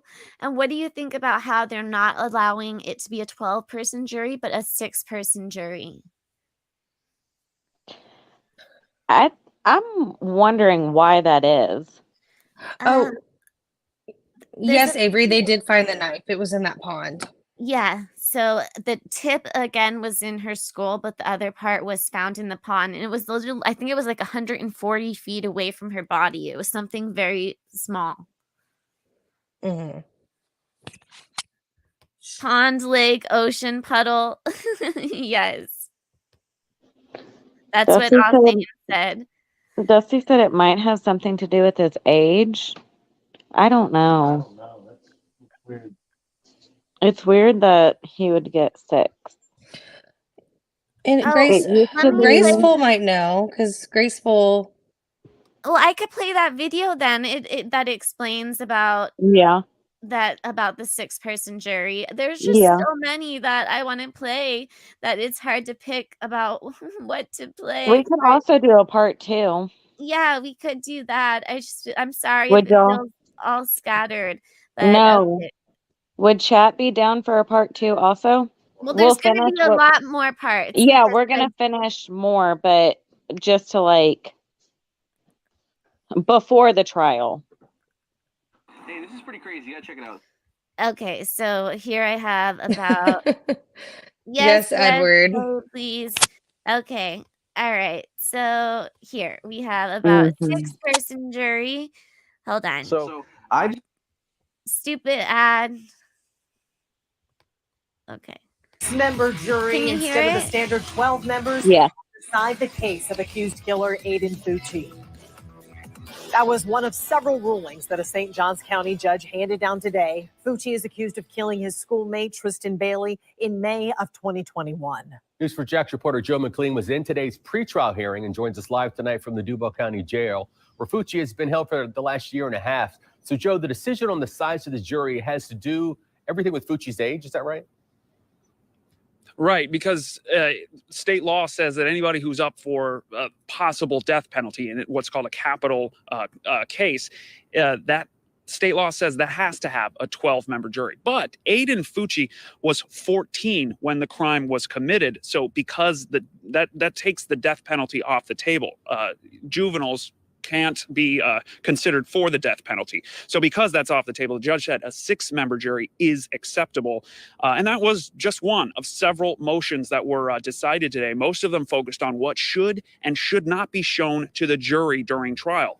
Fucci's lawyer said certain pieces of evidence aren't relevant to the killing and would unfairly influence the jury's opinion. Now, for example, Fucci's lawyer only wanted the jury to see the autopsy photos that contain the lethal wounds that are showing the lethal wounds specifically, arguing that those are the only wounds that are relevant to the charge of murder. However, Bailey suffered 114 wounds, 108 of which were considered non-lethal. Now, the medical examiner told the state that 108 non-lethal wounds would be lethal if suffered collectively. So the judge ruled that the autopsy photos could be shown to the jury. He also ruled that Fucci's collection of knives that were found in his home is not relevant to the case. There were only 2 knives that are relevant to the case, those that were reported to be on his person, including the murder weapon. That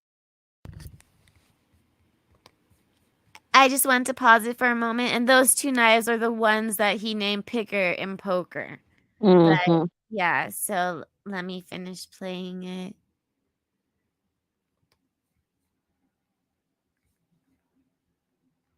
is admissible.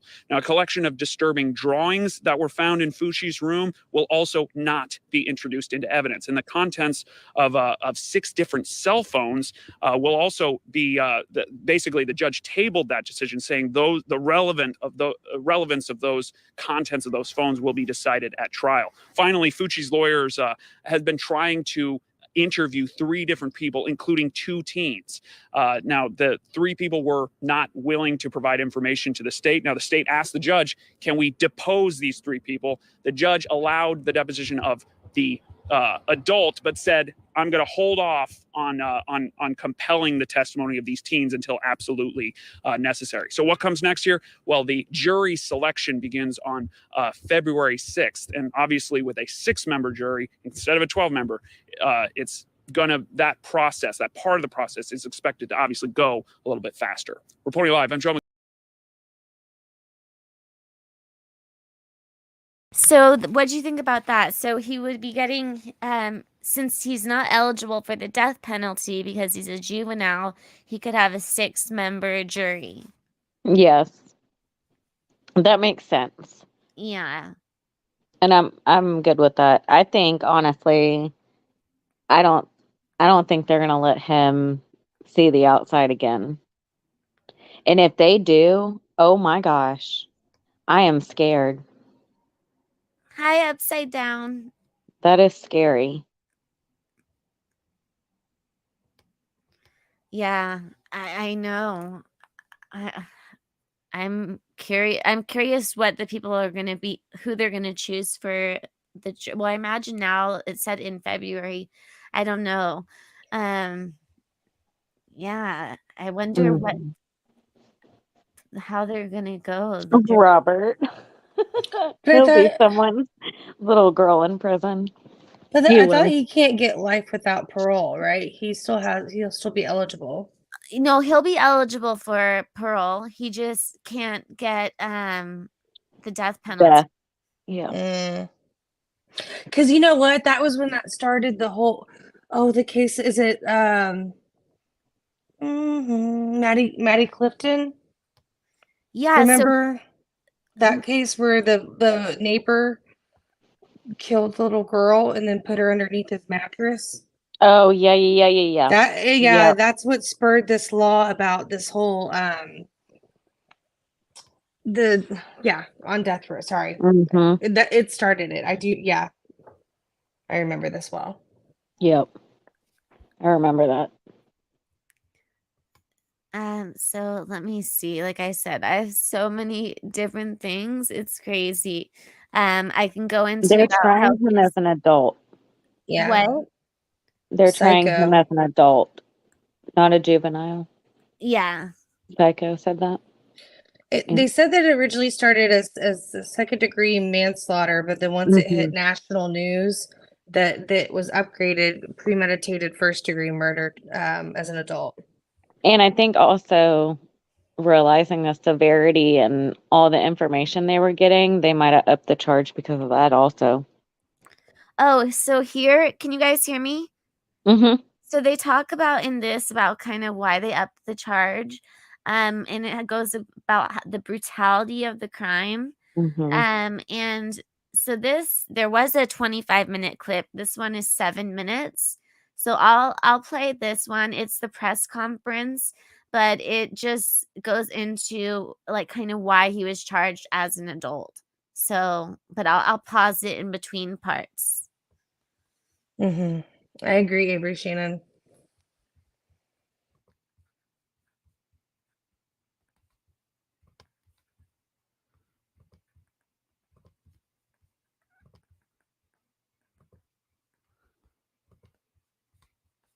Let me know if you can hear it.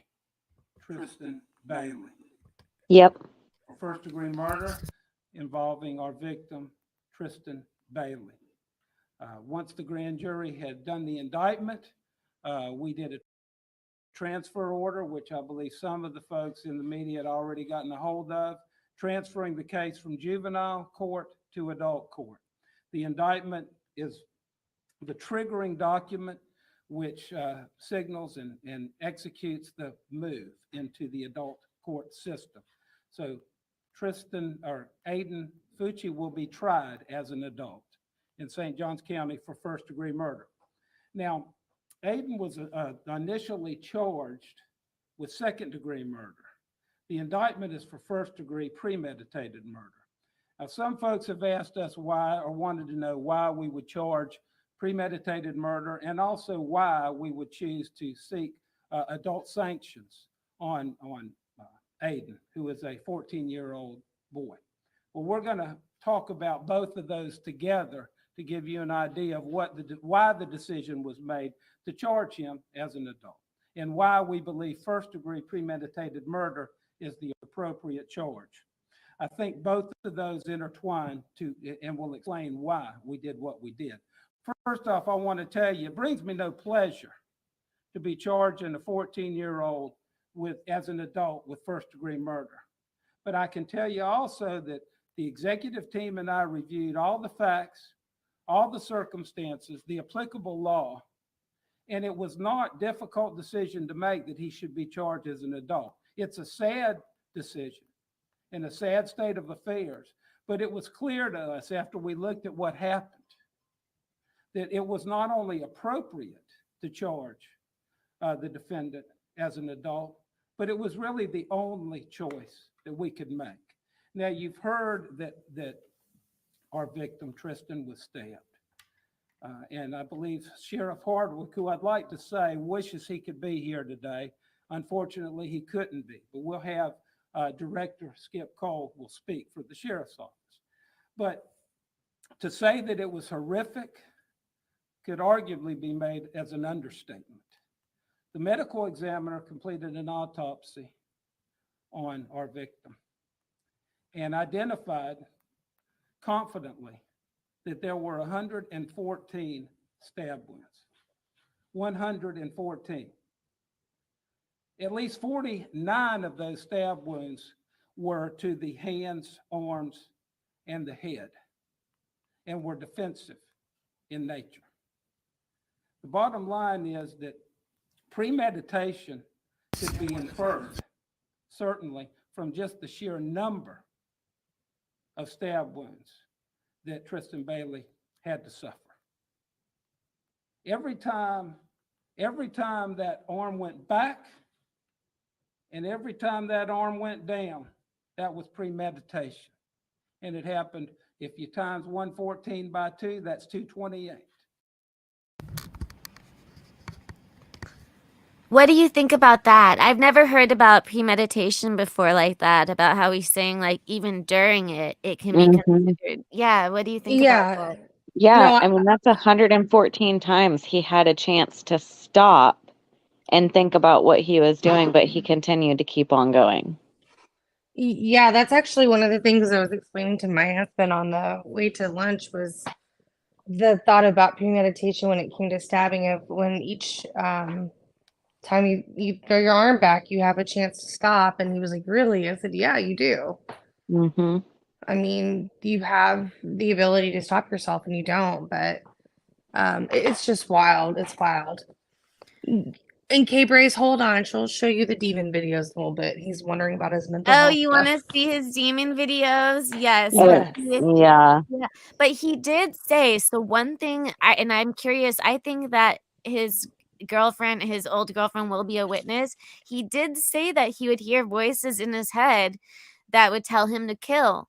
So But I'm wondering if that was him trying to set this all up because he was thinking about doing this. maybe then that shows even more how premeditated this was. Mhm. But here, I just wanted to pause that and go over that little bit. Let me finish playing it.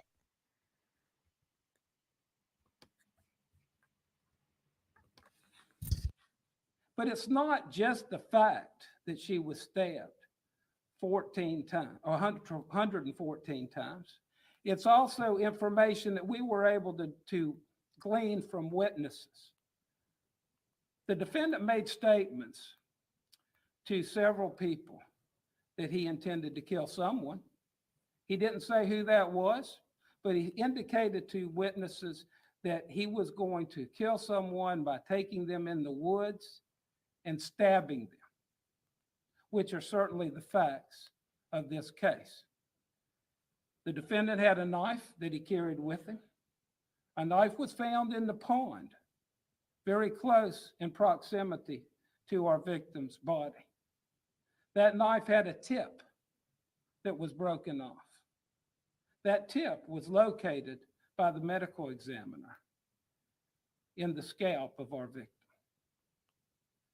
The statements that the defendant made to his friends made it clear that he was considering a homicide. And I got to tell you this, it's disturbing and concerning that those statements were not, let's say, adequately or appropriately, or not taken seriously by the folks that heard them. I'm not saying that this could have been avoided, but I'm saying that it was never reported beforehand. Now, as we move forward in this case, and we continue to develop the case, we will continue to develop more evidence. Not only do we have the knife, which was identified by witnesses as they say it's his knife.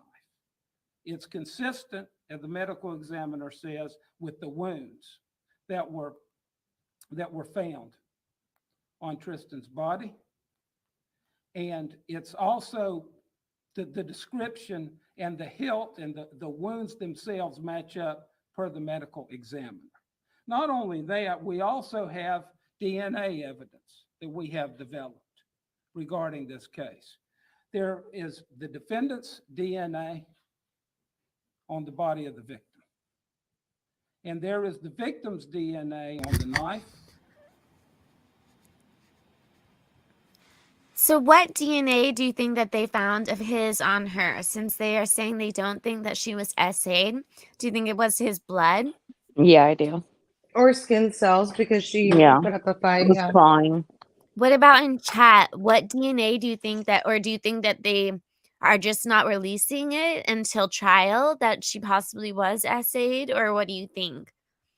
I think he either cut himself and she scratched him. So K-Braze is saying sweat. Avery is saying cut himself.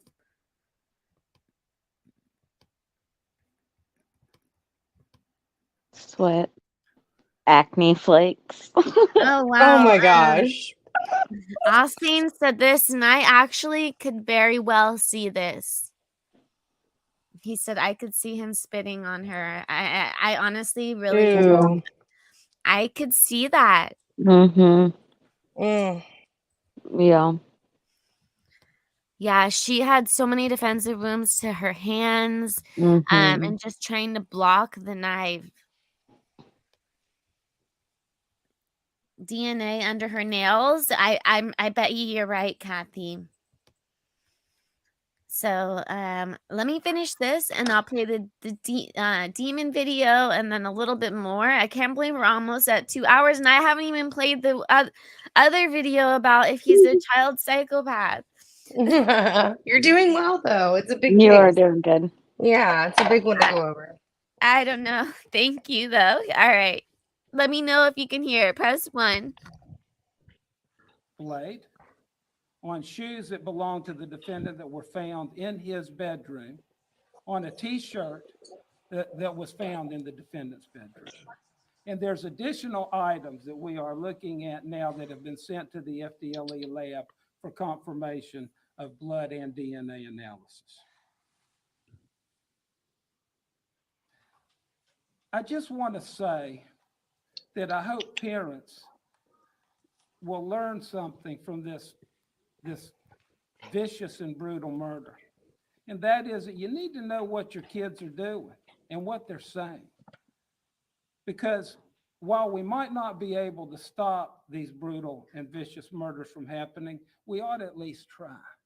And sometimes parents might be reluctant to dig into what their kids are doing.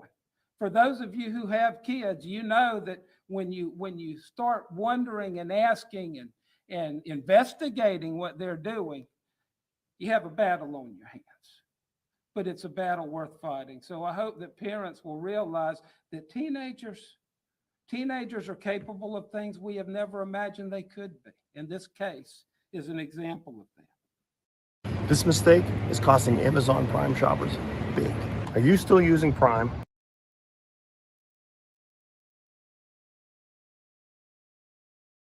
El Guapo put when I asked if people could hear it, he put the 1111. So we could do that for now on. You know how we always put a 1 if you can hear it? Yeah, I like You guys that. want to put the 1111 when I ask if you guys can hear it? Yeah. Yeah, I think that would be cool. Oh my God, someone else put, I don't even know if I should put it on there because, oh, Mary put this. I won't read it, but that would be awful. Yeah. I mean, he could have done that. I Mm-hmm. mean, it's awful. So how they say it was fueled by jealousy. What do you think? You think he tried that he flipped it? You know how he's saying she came on to him. Do you think Mhm. he came on to her? I mean, he did have a girlfriend, but do you think that he came on to her and she denied him? And like, what do you think the jealousy is that they're referring to? I think he could have even had a possibly crush on her too.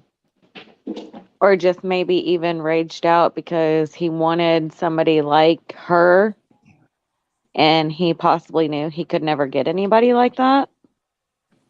Kind of like the whole Brian Kohlberger thing. That's what I think happened with him, you know? I agree. Yeah.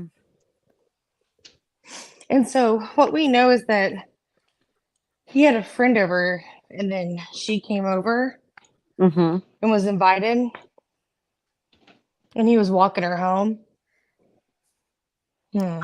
Yeah, I was saying that's what in a lot of like Facebook groups people have said about that they think the girlfriend probably didn't like her, and but I don't want to implicate her or say anything really, but Right. people have said that, and also because he's told his friends and his girlfriend about his time frame about when he was gonna kill, and so I don't know if I played it yet, but he wrote threatening emails to Tristyn saying that he was gonna kill her, and like in the that's a new thing that I found while I was just researching this.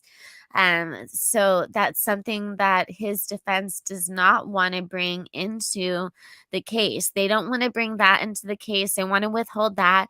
They want to withhold different text messages, like I said, emails. They want to withhold different pictures that he's drawn, Well, journal entries. but the texts are admissible. The drawings are not. Okay. There was also a girl that came out, another classmate, that said that he asked her to hang out that night with him.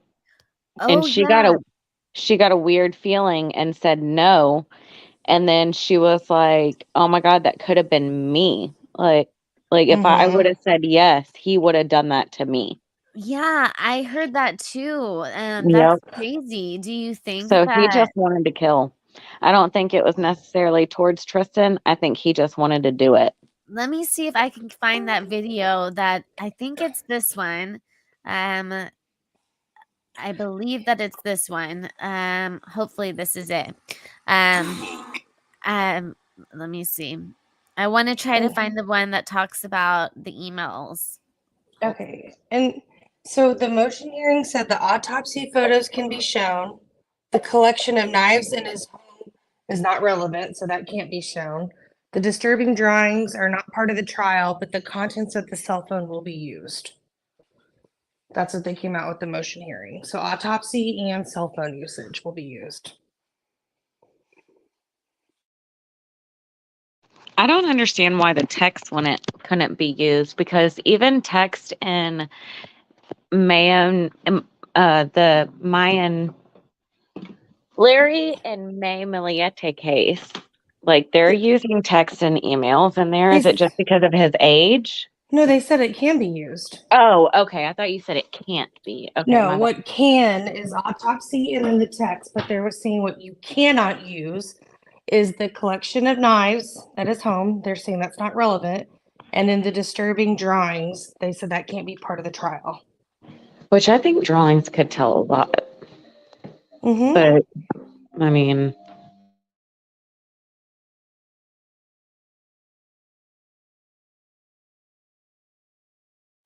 I totally agree with you. It creeps me out. yeah.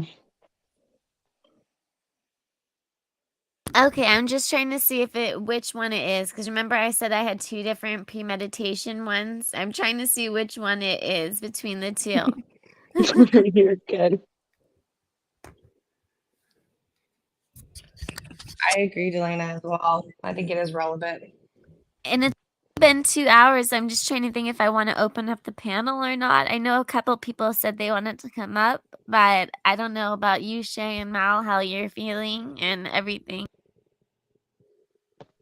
I mean, I'm good with whatever. It's almost midnight here, so I was going to go hang out with the hubby for a little bit before. But if you wanted to play anything else, did you want to play something else before I got off? Yeah. Or did you? Yeah. I Let know me. you wanted to play the demons video. Yeah. Let me play that. I have so many things I want to I play. know you're good, Val. Don't rush. You're good. This is how I always am. I have like 50 videos I want to play. And then there's the one that I really want to play that is about the forensic psychologist weighing in on whether he thinks Aiden's a psychologist, about violent thoughts, about a child, not a psych. I said that wrong. It's a forensic psychologist weighing in on if he thinks Aiden's a child psychopath. And he says the similarities between him and Brian Koberger, which is interesting. Mm-hmm. Goes into like his childhood trauma, possibly, and violent thoughts. So that I really want to play, but that's a long video. We'll be here Well, all take night. your time. I'm still here with you. Yeah. We can Unless bring up some other people with me and you if they want, but Merp asked, do we think he's trying to do can they claim insanity in Florida? I don't know, but I took that from the Demons video that's what he was trying to do. Yes, I for think sure. that's what the defense is going to try to pull 100%. Oh, there's Graceful. He hasn't been acting crazy lately though. But here, let me show it. No, probably because his lawyer was like, "You're a horrible actor. Stop, please. You're Yeah, embarrassing me." this is if everybody thought Amber Heard was a bad actress, he's even worse, or actor. Yeah, Yeah, it's not good. not at all. Okay, let me know if you guys can hear this, or I don't know if oh yeah, there's definitely sound because he's like these demons, or he says like weird things. But let me know if you guys can hear it, so you can put the 1111s in there or ones.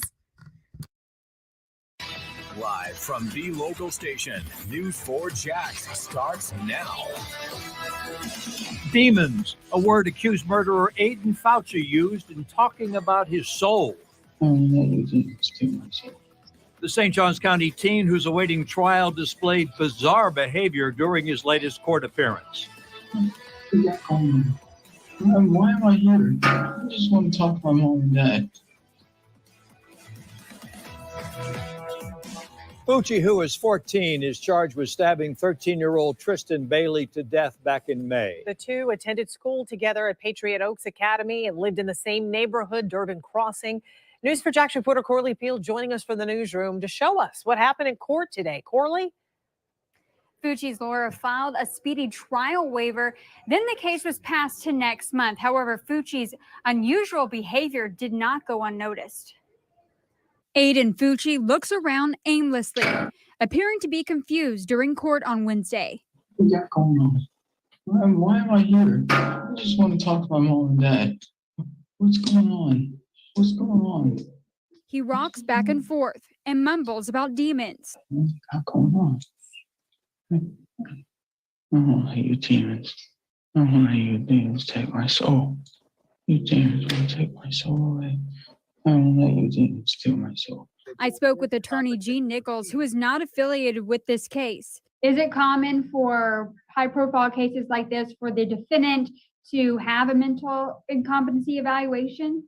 What you would see in most of these cases similar to this is, yes, you're going to have your client evaluated for competency, especially for a young person like this to have allegedly committed such an awful crime. Forensic psychologist Dr. D'Arenzo is also not affiliated with this case. Do you think that this video warrants him getting a mental evaluation?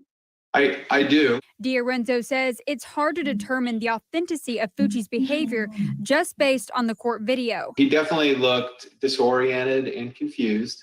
From my perspective, it seemed genuine given that pattern of behavior today, and then what else we know. Fucci is accused of stabbing his schoolmate Tristyn Bailey more than 100 times, killing her before she was reported missing. Her body was found on Mother's Day. Records show Fucci had a notebook with satanic drawings. His girlfriend told investigators he would hear voices in his head that would tell him to kill people. He also mentioned to friends he planned to kill someone, according to detectives. Nichols says a mental evaluation could drag out the case. It can cost several months of waiting in order to debate competence. I just wanted to pause it for a minute so I don't get a strike. What do you think? Okay, So, great actor telling actually crazy. What are you guys thinking? No, I Terrible don't think he's a actor? great actor. I don't think he's crazy. I think he did a horrible job. I'm What sorry. about in chat? What are you thinking, that he's believable? Is he a bad actor? What are you thinking? I think he's so ridiculous. I just can't help it. I feel like he's looking around at like dodo birds. He's like, I don't know. Mm-hmm. Misfit said best actor ever. Who do you think's better, him or Amber Heard? What do you mean when Amber Heard's getting the pill thing? That was probably one of my favorite trials. Amber Turd. Yeah. What did El Guapo said? Oh, I thought he was talking. Oh, he said okay. Misfit said Amber Heard. You think she's a worse actor? What did I say? Better or worse? You think they're both bad? Okay. Amber's a better actor? Yeah, probably. And that's saying a lot. Bad actor, but crazy. Yeah, right? I loved the Johnny Depp Amber Heard case. Okay, let's see. So, what else do I have? That Okay. case was so amusing. Ugh. I just like watching the recaps of it. Yes. And then all the memes that came out. Oh my Yeah. god, the memes were the Priceless. best. The ones with Yep. Amber Heard, they were the best memes. I agree, upside down. I don't think he has any remorse. It sounds like he had this inkling no matter who it was going to be. El Guapo, no, I haven't seen any pictures of his girlfriend. I have looked, but I haven't seen it. At this time, the defense has not ordered Fucci to have a mental competency evaluation. Investigators have not said if he suffers from a mental disorder, and his pretrial hearing has been moved to October 28th. Reporting from the newsroom, Corley Peel, Channel 4, the local station.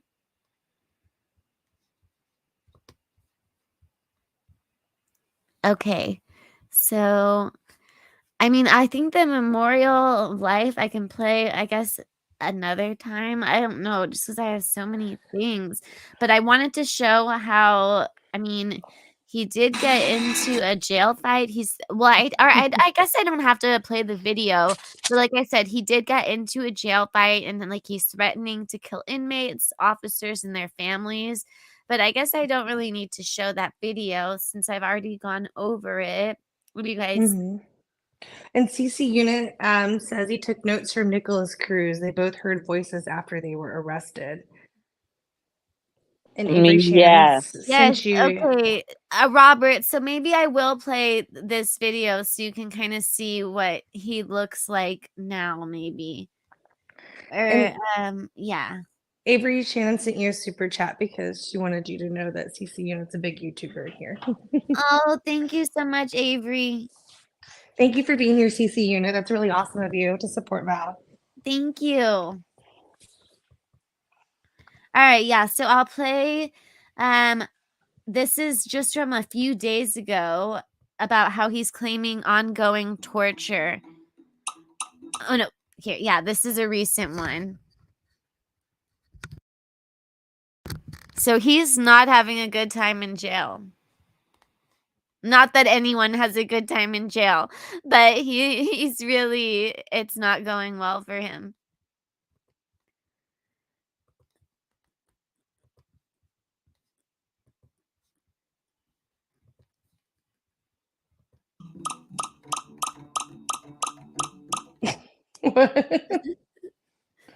Sorry. St. Johns County teen accused of murdering his middle school classmate claims he is enduring, quote, ongoing torture at the Duval County Jail. Aiden Fucci, who is being charged as an adult in the stabbing death of 13-year-old Tristyn Bailey, is being held in solitary confinement at the jail, according to a new motion filed in the case. Fucci's attorneys say he was placed in solitary because of, quote, threats of violence against him within the jail, and for prior disciplinary and action and also suicidal ideation. The motion says solitary confinement amounts to cruel and unusual punishment and will result in psychological harm. Now, the motion asks the judge to move him to a different facility or ask jail officials to house him in a less restrictive setting. Prosecutors have not yet filed a response to this motion. Sheriff's Office in St. Johns County is firing back against accused killer Aiden Fucci's request to move jails or at least out of solitary confinement. This comes after Fucci is asked to be moved out of the Duval County Jail. That's where he's currently locked up because the jail in St. Johns County does not have a juvenile wing. Fucci's attorneys. Okay, that one I didn't need to play. All right. And that one was short also. And that's not the most current one here. This one's more Tonight, current. a teenager accused of This murdering is from his 3 days 13-year-old ago. classmate has been threatening and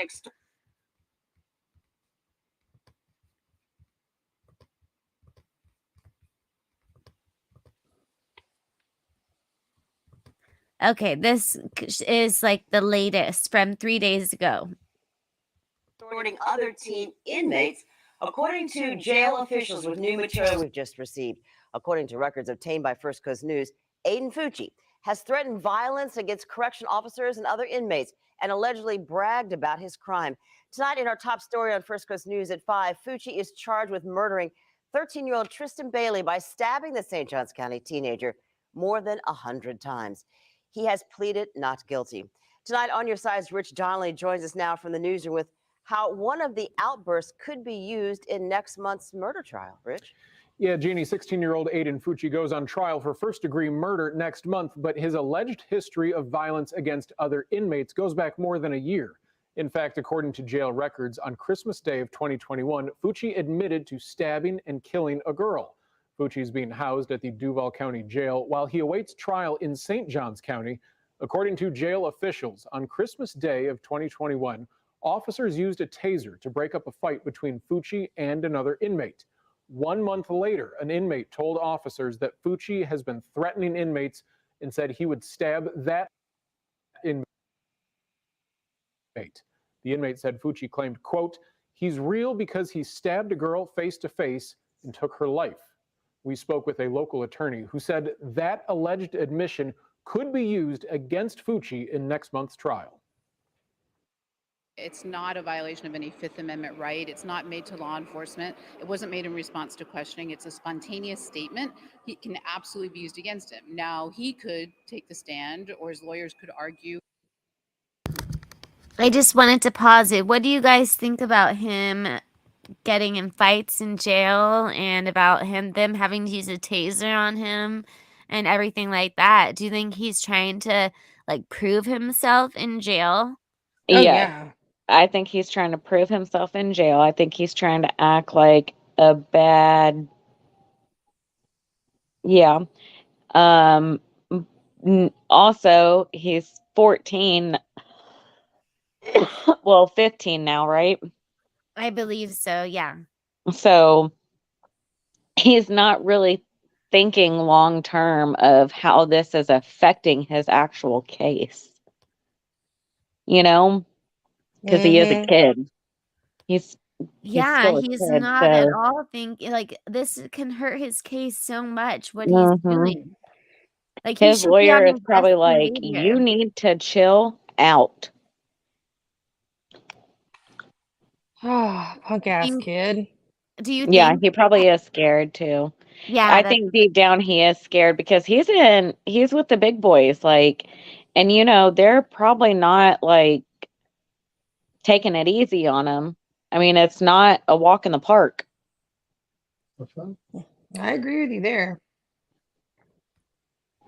Yeah.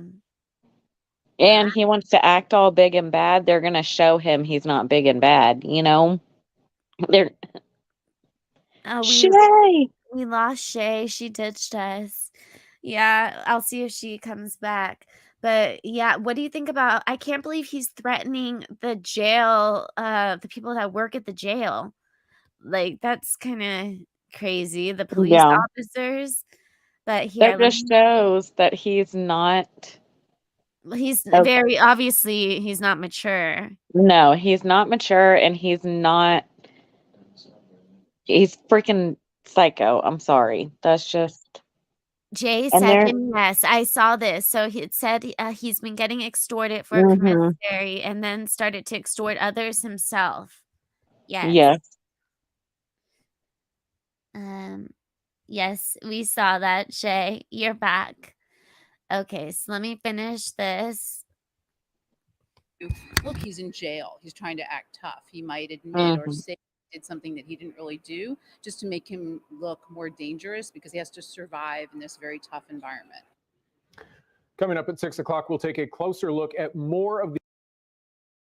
Well, that just said what we said. I also think that's kind of like his personality, though. Remember how he Yeah. was acting all cocky in the police Yep. car? He's a punk. Punk ass kid. Yep. Right. Oh You my all god, my hate him? husband, if he were his dad, he would be whooping that ass. Mhm. That's when a kid needs a good ass whooping. Like parents nowadays, like, I'm sorry, my child needs it every now and then. Like, just saying. Yeah. Liza said, "You put my 15-year-old son with 40-year-old inmates. He will try to do whatever to survive." Yep. I mean, that is true. It is true. That's what I'm saying. He's trying to act all big and bad. I mean, it's not a walk in the park, especially for him. Yeah, he said And he Jay is said he's very full full of of himself. himself. Yeah. Yeah. So I'm trying to decide because there's like still so much more I wanted to show you. And I'm trying to think if I should open up the panel or not. Let me see. Do y'all want open panel? Do y'all want to Oh talk yeah, about it? if you are interested if anyone's interested in maybe coming up, put a 1 possibly if you want to come up, or if you want a panel, or you're just kind of happy with how it is. But I'm also looking, like I said, what else I wanted to show.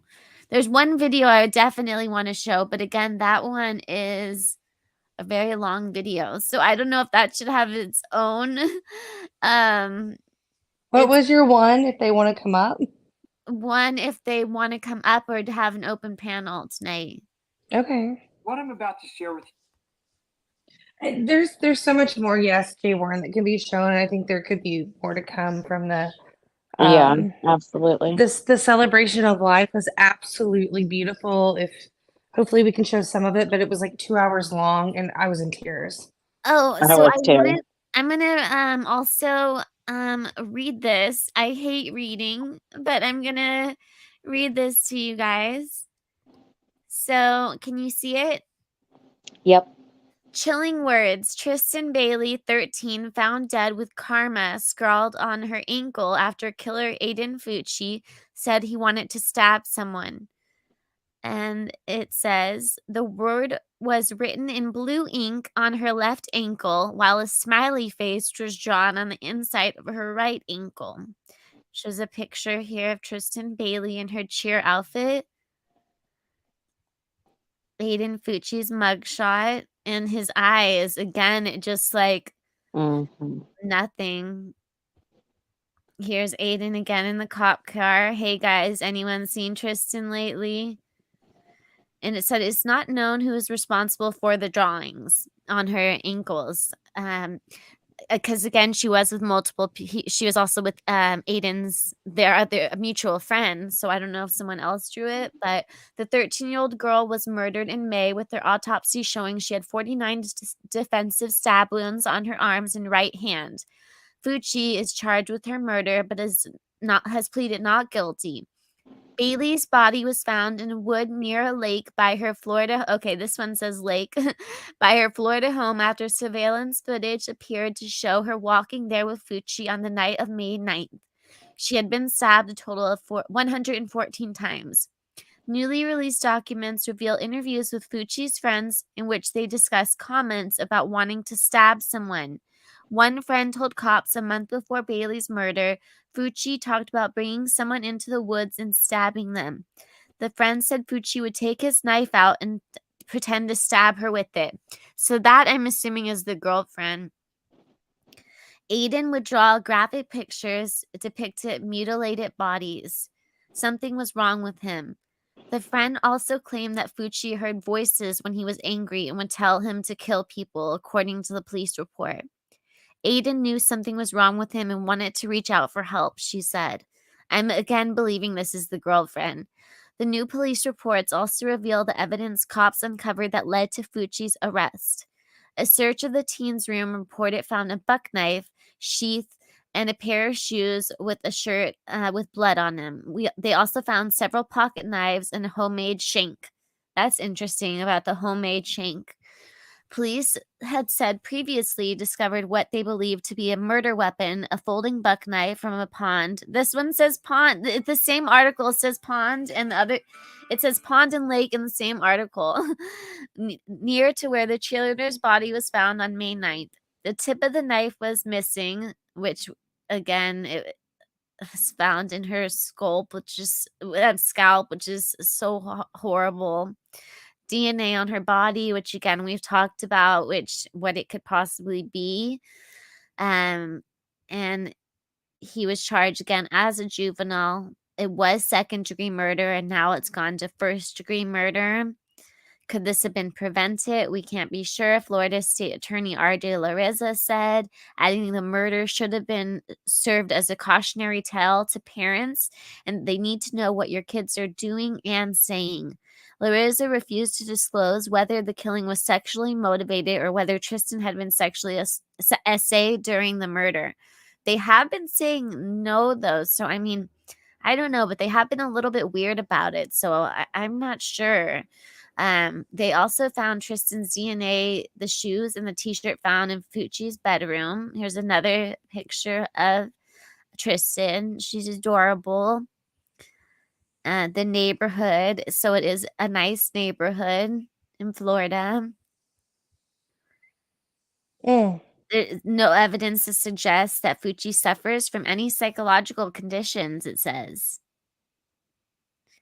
And he has no criminal history. Again, I did look into his family, and they have some criminal history, but he does not. So the state attorney said it would be an understatement to describe Tristyn's murder as horrific. She was fighting for her life. It's just sad that we have to talk about it. And here it's just First off, 39 I want to tell you, seconds. it brings me no pleasure Can you hear it? to be charging a 14-year-old as an adult with first-degree murder. But I can tell you also that the executive team and I reviewed all the facts, all the circumstances, the applicable law, and it was not a difficult decision to make that he should be charged as an adult. It's a sad decision in a sad state of affairs, but it was clear to us after we looked at what happened that it was not only appropriate to charge the defendant as an adult, but it was really the only choice that we could make.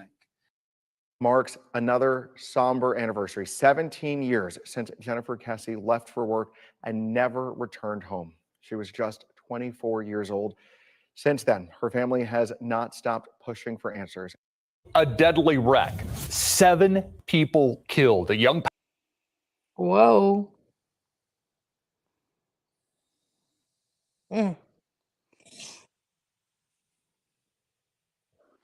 You are on mute. Valerie. I couldn't get that to stop playing. I was trying to get that art. The thing kept playing on my YouTube. I couldn't get it to stop playing. Yeah. Mal, you have got to go. You got to get the kids up in the morning. Okay. All right, Mal. Thanks for coming up. I know. I'm making her leave. Yeah. And subscribe to Mal's Pick me up. channel. Will you put it in the chat? Yes. Thanks, Valerie. Thanks, Shay. Thanks, course. y'all. Thanks And for Mal- having me. And Mal has some videos on Tristyn Bailey as well. Yeah, I need to put them in a playlist. I forgot to do that, so I'm going to do that in the morning. I'm going to put them in a playlist. Okay. And for y'all that are not familiar with Mal, she is like literally the queen of pre-records. So please check her out. We're trying to get her to do some more lives here and there. Specializes in unsolved cases, bizarre deaths, missing children, things like that. Thanks, y'all. And thanks for y'all that subscribed. I appreciate y'all so very much. And I hope y'all have a good night. You too, Have a good love. Good night. night. All right. Good night. Love y'all. Love you. Bye. So I'm trying Bye. to think, Shay, since I Yes. still have so much stuff, but I see like some people are going to bed, if I should just wait to play it because I've been on here already 2.5 hours. Well, we can come back for a round 2 and we can finish up a couple things and then we can go open panel right before the trial starts. Because there's going to be a lot coming out with the trial. So in chat, what do you want to do? Do you want me to do, because the video that I want to play, and I want to go over more of his updates, because this time I kind of went over just like the overview again of what happened in the murder.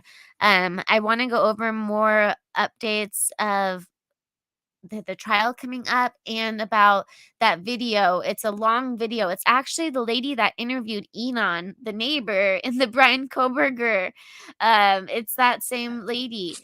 You're kidding me. I think a part No. 2 would be good because we talked about doing the correlation of the stabbings with Idaho 4.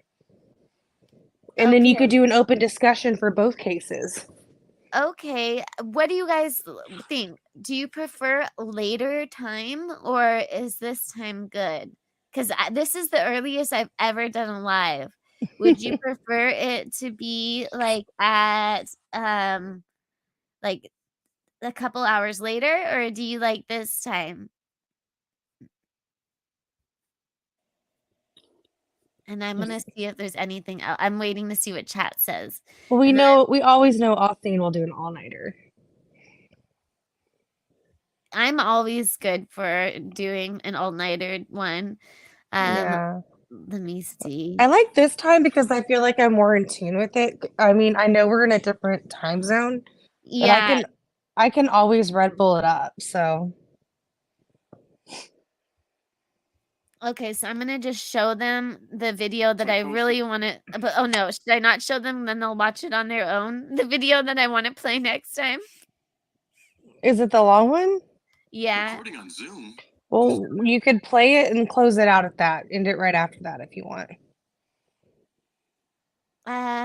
Well, I want to. I'm trying to think. I want everyone to see it though. Guapo, you can play it both times. This is the one with Enon, the lady that interviewed Enon. Maybe Whatever you want to do. Maybe I'll only do a little bit of it. I am seeing people say part 2 though, so I don't know. I think they just want more of you, Valerie. That's all. More Valerie. He says he likes later, or NorCal Jim says he likes it to be later. Well, he is definitely a Cali guy with you. Red Bull it up, people. She's up for it. Okay, then I'll play some of this video right now. If you're okay with it, Shay. Yeah, do you want me to drop the StreamYard link in case anybody wants to come up?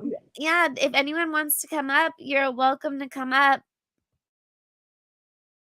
This is a good, like, just like that Dr. Drew one that I played, that where like we were all discussing, and I think I only played like 5 minutes of a 2-hour video. It's kind of like the same thing.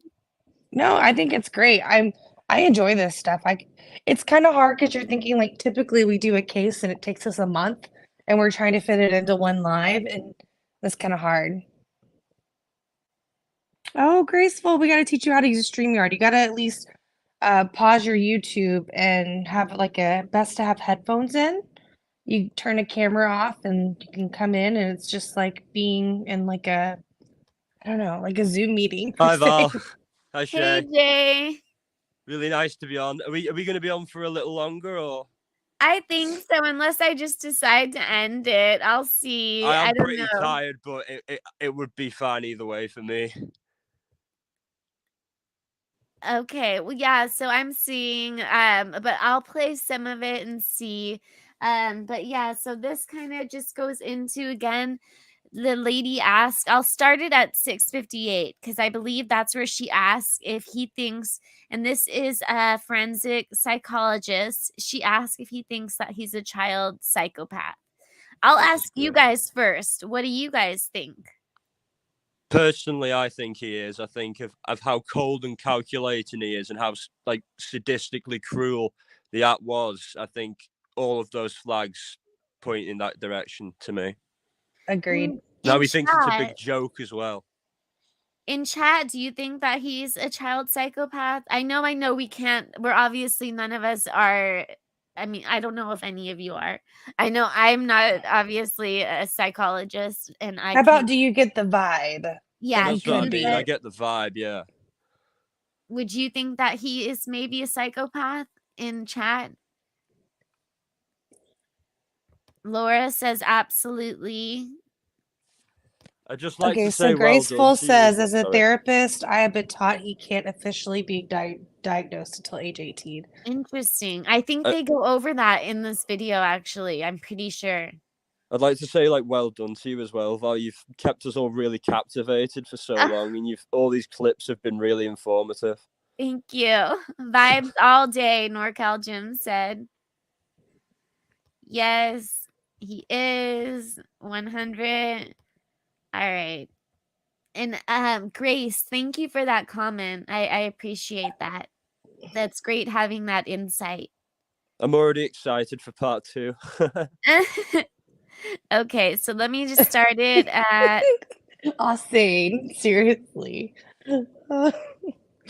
I missed it. Hold He on. said, I just assume everyone is psychopath, so. Oh, I understand a conduct disorder, but Graceful, still takes me back to, why has there been so much more highlight on these child killers? I mean, I'd love to pick your brain. If tonight's not a good night, then maybe we can talk aside. Are you talking to me right now? It sounds I was like you were- talking to Graceful. Graceful's Oh. she was explaining how she did the juvenile detention program for 10 years and she was a therapist. So she's been giving us a lot of different insight, and I'm really sorry, she or he, they have been getting a lot of insight. And so I'm curious, what their thought process is, because if they're saying that they can't diagnose until 18, well, then why has there been more highlight upon these child killers as being potential psychopaths? I'd like to hear from, another professional of where that's going and why. So would I. It seems as if this happens more and more often, Thank you so much, Misfit. You're so kind. I'm so glad I managed to make the live as well. Me too. Okay, I'm really happy you're here. All right, so everyone, if you could just put a 1 if you hear this. You do see it right now. You see the lady and the man? Yes, and Avery's backstage. I see it, yeah. Oh, let me get Avery up. Hey. Hey, Avery. Hi. How are you? I'm good. I'm enjoying your live so much. Oh, thank you. So what do you know all about this case? Well, I knew the gist of it, but I've been learning so much from your live, all the little things, that I really didn't know about. So I have my master's in psychology. I don't have the credentials that the doctor that's on your screen, that he has, and this is a married couple, by the way, up here on Hidden Truth. Those two are married. I don't know Oh, if you wow, I know. did not know that. If anyone can we drop their link too? Yeah, it's interesting to me because when I first found out they were a married couple, Oh yeah, I love them. I sent that to you. I remember this. I was so shocked. They just didn't look like a married couple, but yeah, they're my educated opinion is that Aiden is a sociopath, and I believe when he turns 18, he will officially be diagnosed as a sociopath with probably some schizophrenic tendencies or a dissociative personality. he's going to have something along those lines, but they can't actually diagnose him until he's 18, until he's an adult. Yeah, they do go into that about possibly being schizophrenic in this video, but that is interesting about not being able to diagnose him until he's 18. But Yeah. that makes sense because his brain's not fully matured yet. Yeah. Yeah, we can have like, preconceived notions about what we think is going on with a teenager, but we can't actually like, fully diagnose but he actually can be put on medication as a teenager, like for bipolar, things like that. But I I don't know. imagine he is, and I think that also has to do with because he used to be like a scrawny kid and now he's not. I That think that would maybe he's on antidepressants or mood stabilizers, maybe. Right. I was thinking that because I was thinking, well, either he was on drugs and he's off of them, or they've put him on some medication. Yeah. I think it was Yeah. different drugs. You know what I mean? He's gone from one probably recreational drugs to the pharmaceutical ones now. Right. But I just how this is the thing I can't understand. It's so beyond me. Maybe because I'm a helicopter mom, so my two girls are grown, but I have a 12-year-old son at home. And I mean, I know his bedroom like the back of my hand. I don't understand how these parents don't see these things, like him having a closet with the stuff in it, the drawings and things. Like, how it doesn't make sense to me. Are the parents just so busy that they don't see this stuff? Or I, I can't I can't make sense of it because I know everything my son is doing. You know I what I'm think saying? I think there's just still that denial within, I mean, think that's what it is. It's denial. I agree with you. Like they don't want to admit that they've done such a bad job. You know what I mean? I don't know. I do think that the mom knew something though. I really do think the cameras were to watch Aiden. But yeah, I think maybe to Oh, watch him. really? Maybe like they talk about drugs. You think Maybe he was wait. stealing from him. Oh. Like the cameras in the house that ended up getting her in trouble for washing the jeans. I think she had those cameras to keep an eye on Aiden. So do But I. is I there think maybe he was any stealing from him. You know. But do we know if there's any previous like oh, I haven't heard that, but that's an interesting theory. Because I mean, when I think about it, if I thought that my son was doing, maybe some shady things when I'm not home, I probably would use nanny cams and such. So that actually would make sense. But if it was to the point that they thought they needed cameras to watch him, then why did they not have him in counseling? At the very least, and when he was talking about violence and all the knife obsession, maybe even committed, Mm-hmm. It's like so many parents still think that it's a bad thing to put your child in counseling. Like it's an embarrassing thing, there's still that stigma, but you have to look past that. And if more, Oh, I rely on it. I absolutely think it's needed because I feel completely helpless. So Oh, I yeah. go to counseling as well. I see a therapist. Mm-hmm. And I think that's great. I think everyone needs an outlet. It depends on It what shouldn't be point of their something that's life. stigmatized. It's just looking after your Definitely. health. But there needs to be people better don't look mental down on you health. for looking after your physical health. So Yeah, but there needs to be Definitely. better mental health though. Like that's my thing. Like Yeah. I always try to explain to people like why do you want to understand this so much? I'm like, well, one, like if we understand why people do what they do, like shouldn't you be determining and figuring out what kind of key Mhm. indicators those are and what kind of programs are there without there being a revolving door of mental health? Because that's kind of the way the system's set up there right needs to now. be way more funding, especially for the younger people. They're at most vulnerable. Yeah. And And this is right at the beginning of COVID. So this wasn't like they've been inside for a year or two type of thing. Right. Yeah. And I think a lot of parents too, they worry that if they reach out to a counselor about something that their child is doing, I think they worry about like the consequences of it. Like, are they gonna get their child into trouble, or is CPS gonna get involved in their life, or things like that? But I think they don't realize that, about the agreements that you make with a counselor, Yeah, and confidentiality. unless there's an imminent threat, Yeah. that they can't say anything, and it's proven you cannot counsel your own child. So, I mean, you just can't. You have to take them, to an outside source. Absolutely, it's too close. You can't gain any. You're too close to the situation, aren't you? I mean, I don't have kids, but that's what I'm assuming. Right. Yeah. Yeah, no, I agree definitely. Oh. In this video, they say that they think that his violent thoughts were learned.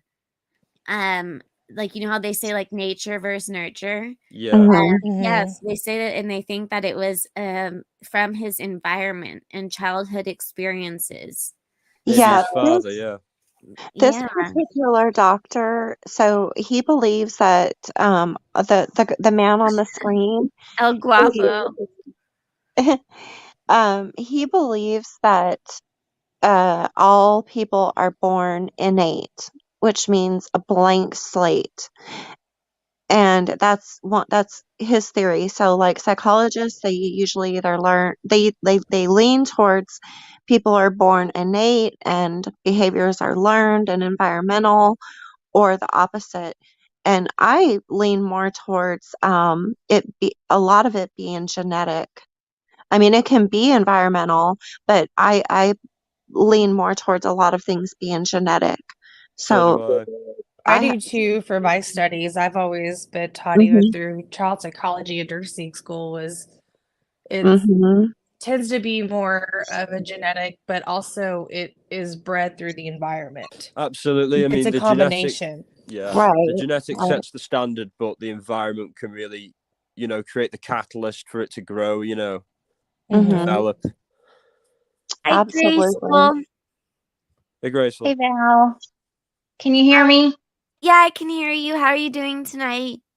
I'm okay. This is the first time I've been on a panel, so I wasn't sure if I did it right.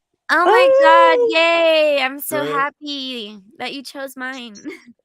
Grace has been just a little information nugget in chat. Everything I ask, she's got the answer to this case. I'm like, wow, she knows this case so well. She really Yes, does. she does. She really does. I'm blown away by it, to be honest with you. I thought I knew a lot, but I know absolutely nothing compared to Val. Well, when this case happened, I was actually working as a juvenile probation officer in Florida.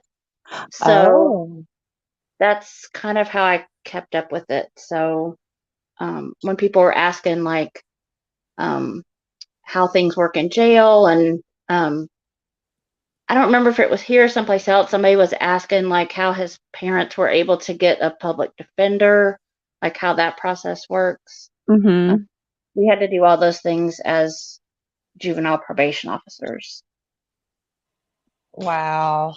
Aussane's comments are cracking me up. Me This guy too. is a Good thing that doctor. I'm on mute. He said he looks like an ex-cop. And Guapo saying definitely looks like a narc.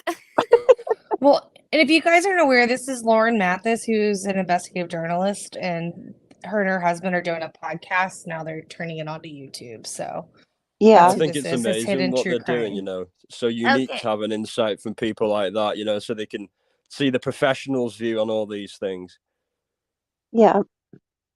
I definitely could not be married to another. Oh God, I would kill him. A psychologist. You're constantly evaluating each other's actions. I know. I think she said later in the broadcast that if anybody saw their text messages, because they're always talking about murders and things like that, she said they would probably be in trouble if anybody read their text messages. They weren't like normal couple. That's great though. Well, that's the same for most of us, to be honest here, because we're all into true crime. So yeah, like don't look at our like browser history. Our search history, yeah. That's great though, because I think most of like people, their spouses, like they're not into it, and we all only just have like each other.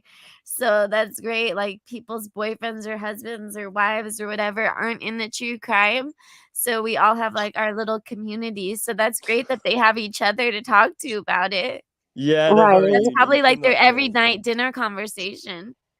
Yeah, it must be amazing in their household. They're just constantly giving each other's opinions on things and We're go, like- oh, did you see this or did you see that clip? It's must be great. And I'm gonna say something so wrong, but it's like they're at dinner eating steak and they're talking about Dahmer. Oh my god, that's Some really snored gruesome again. details, and like they just say it as if it's nothing because they just talk about it all the time, so it's so normal to them. I know. And sorry for the laugh, like the humor in it. We understand the seriousness of the subject. It's just, oh, I don't know. It needs a break a little bit. Yeah, I mean, I wish I could be more fun. I mean, I'm really ill at the moment, and it's taken me a lot to even be able to be here, to be honest with you, and I'm doing it all for Val. So Oh, well, thank you for being here. I know you didn't you're feel good in welcome. my last live either. Thank you for being here. No, it's you do the same for me, so it's the least I can do. Thank And you. it's always so much fun as well. It's like you have made me feel a lot better. Like I was feeling really bad before the live. I had to really pray to anything that I'd be able to make it. But you've made me feel a lot better. Or just focusing on something takes your mind off it, I think. Yeah. All right. So let me play this. I think at 6:50 is like the right time to start. Let me see. Press a 1 if you can hear I it. think many of us have. You know, how can a 14-year-old do such an evil thing to a classmate that he just allegedly targeted? And so from Curious Jane, we have this question: can there be such thing as a child psychopath? And most people say no, but we've talked a lot about this, and I wanted to ask you here, John. And should I bring up, and let me know if I should bring up the additional news about Aiden too. Just let Yeah, me know. we'll talk about that because I think that's relevant to answering the question. So with Aiden's trial coming up on February 6th, so that would be a little over a week, right? We thought that we received this question. In fact, we received multiple questions about whether children can be psychopaths. So we thought that Aiden would be a good way to dive into that topic. It's a complex topic. So the research on childhood psychopathy shows that there are children and adolescents who do have features of psychopathy. They tend to have some traits. But whether you can diagnose a child as a psychopath, that's an entirely different question. Generally speaking, the answer I think to that is no, and it's something I would stray away. I would stay away from diagnosing a child as a psychopath because, it's a very pejorative and dangerous label to stick on a child that's still developing and their brain's developing. And my stance is that no, I wouldn't typically diagnose a child as a psychopath, but that doesn't mean that children don't have some features of psychopaths. And in fact, one of the markers or one of the variables that's indicative of later psychopathy is a child that's callous, and unemotional, a child that doesn't have any empathy, a child that has almost no remorse, a child that doesn't care about their performance. So, and I don't mean like your typical child that wants to watch TV rather than do their homework. I mean a child that absolutely is indifferent to anything to do with their life that has to do with holding them accountable. So they don't participate in sports or activities, they don't do their homework, and then they have a tendency to blame everyone else for those issues. So those are some of the markers of childhood psychopathy. Probably the most important one is this callousness trait. There's been some research linking children that are absolutely callous, and what that means essentially is that they lack empathy. They are very unemotional. It seems like those qualities tend to then translate into later problems or later psychopathy. So, but I do want to read, I want to read something from, I've mentioned her before, Essie Vitting. She's a British psychologist and researcher. She has written a book called Psychopathy, Essie Vitting. I just want to read her take on this because I think she says it really well. So she says, Dinner. It's more than just a meal you make every night. It's a chance to slow down. and I agree with her. What do you think about what he's saying? It seems like he's saying he wouldn't say that Aiden is a child psychopath. But then, I don't know, he's going into the callousness of it. I think he's saying that he's worried to label that, but I think he says that there's certainly traits there, you know what I mean? That he's certainly exhibiting the traits because he certainly has that. I mean, I was talking about it before in chat that, you know, that flippancy, that like it's all a big joke, that it like how he was taunting and mocking it, you know, that shows he doesn't see it as how big it really is, you know. It's horrible. He's taking someone's life. Yeah. What do you think, Graceful? Well, there's a few diagnoses that can't be given until somebody reaches the age of 18. So generally what happens is, like maybe in Aiden's case, somebody who has been in trouble, a lot of the kids that I work with, we would send them for a psychological evaluation and it would come back and say conduct disorder, which has a lot of the similarities as psychopathy. Like one of the things he was saying, like the lack of empathy, they're usually getting in trouble. It kind of all falls under the antisocial personality disorder, which they also can't be diagnosed with until they're 18. That's actually what psychopathy falls under. It's not a true diagnosis on its own. So we can say they have tendencies towards stuff like bipolar is another one that's not officially diagnosed usually until somebody reaches the age of 18, and schizophrenia, we can say they have those tendencies, but until they're, I don't know why it's 18 because the brain doesn't actually develop until they're 25, so I don't know why it's age 18, but a lot of the diagnosis, like I said, can't be given until they reach that age. So I do agree with what he's saying, that Aiden probably wouldn't be diagnosed as a psychopath, but like I said, that's not an official diagnosis anymore according to the DSM. So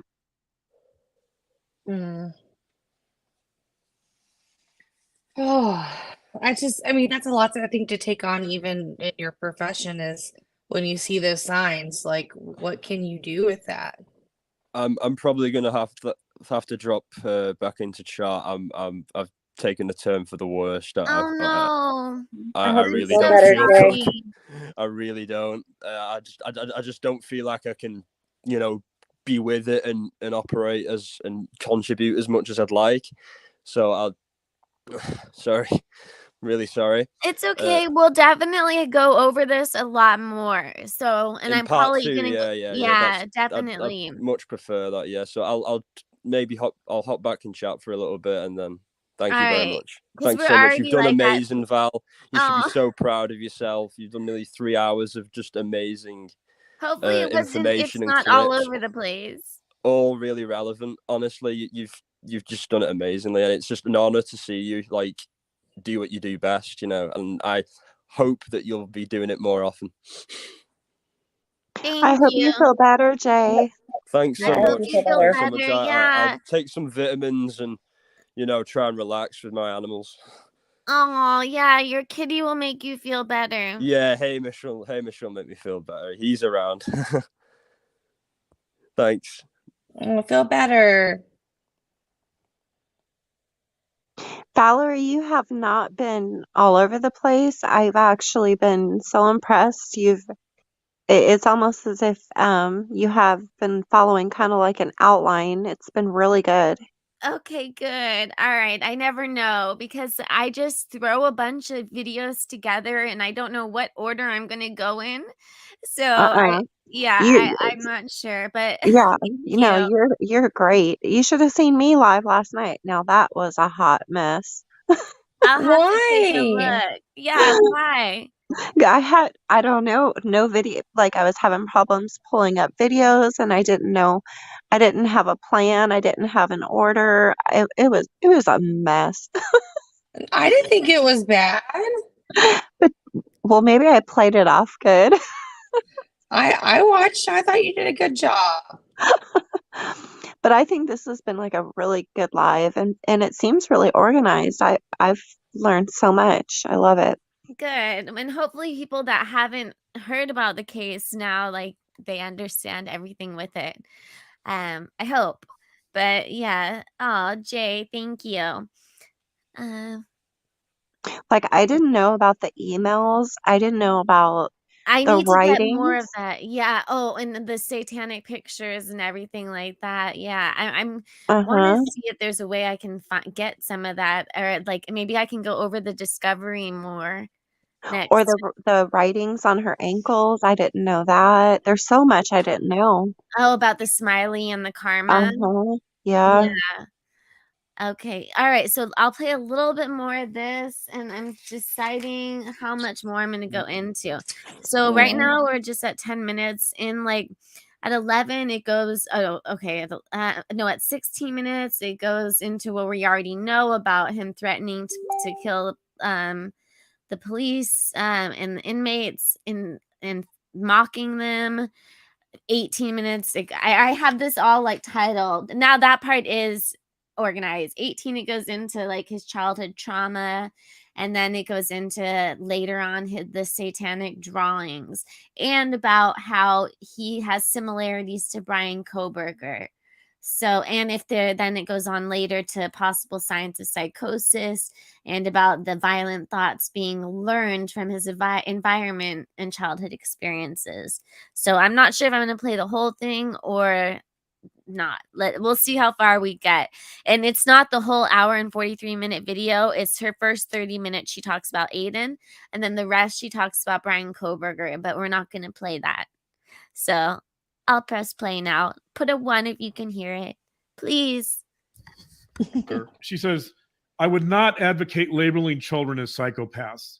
The label of psychopath has connotations of an individual being depraved, dangerous, and beyond redemption. But like any other feature of our personality, psychopathic traits and their behavioral manifestations can change over development and can change following intervention. As such, it would be overly harsh and irresponsible to use the psychopathy label in reference to children whose developmental outcomes are not fixed. I prefer to talk about developmental risk for psychopathy or psychopathic traits in children. So that's largely how I feel. That I think I think you can have a child that's expressing some psychopathic features, but I'd be disinclined to call a child a psychopath. I think that's harming the child, and for the most part we don't know. So it's a tricky issue because yes, children, especially overly callous children, and again, even that can change. Even children can learn empathy at some point. So, but overly callous children have a greater risk of developing psychopathy later on. Okay. Thank you. I think then my next question for you then is wanting to read a little bit about Aiden Fucci behind bars. Can I do that? That's the news that came out this week. I think I'll fast forward this because it just goes into about how he's threatening the other inmates, unless you guys want me to play it, but it's kind of stuff I already went over. What do you think? I think we're okay right now. But Okay, play it, you mean? It's up to you. What do you want to do? whatever everyone in chat and panel wants to do.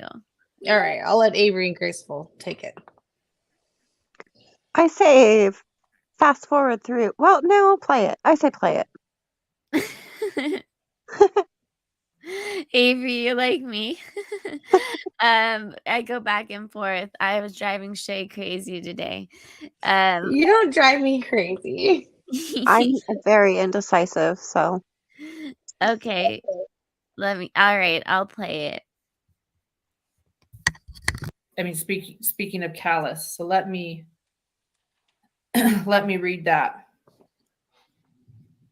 Before you do that, we should talk a little bit about some of his behaviors when he was arrested as well. Yeah. When he was picked up, he was in the back of the police car, and he actually, I believe, he did a selfie that he did. Where he was making the peace sign, and he said something to the effect of, "Has anyone seen Kristen?" Tristyn, yeah. Tristyn, I'm sorry, and it was. I mean, right. Talk about callous. It was a Snapchat video recorded after his arrest. Yeah. They also have that on camera on the police cam from when he was riding to the detention center, but he was over the top, indifferent, and remorseless and callous in the back of that police car, and he knew very well that. Well, he hasn't been convicted, so I should qualify that. But he seems to have known that his actions were horrendous and over the top. I have the video. Want me to show it right here? Okay. This is Aiden Fucci on a Snapchat video after his arrest.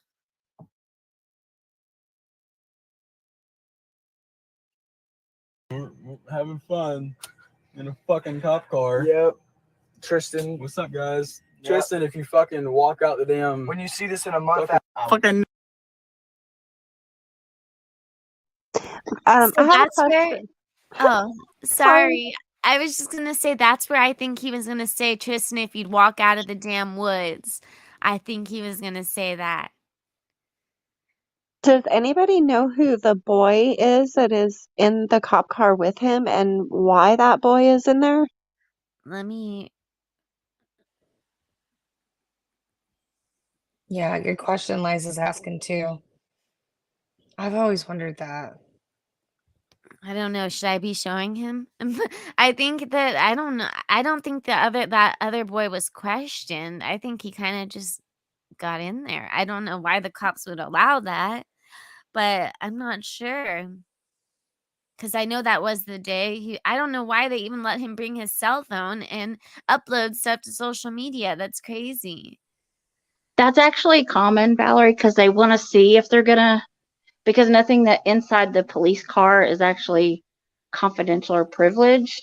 So a lot of times they let them make a phone call or whatever, and if they have it recording, they can use that because they shouldn't have the expectation of privacy in a police car.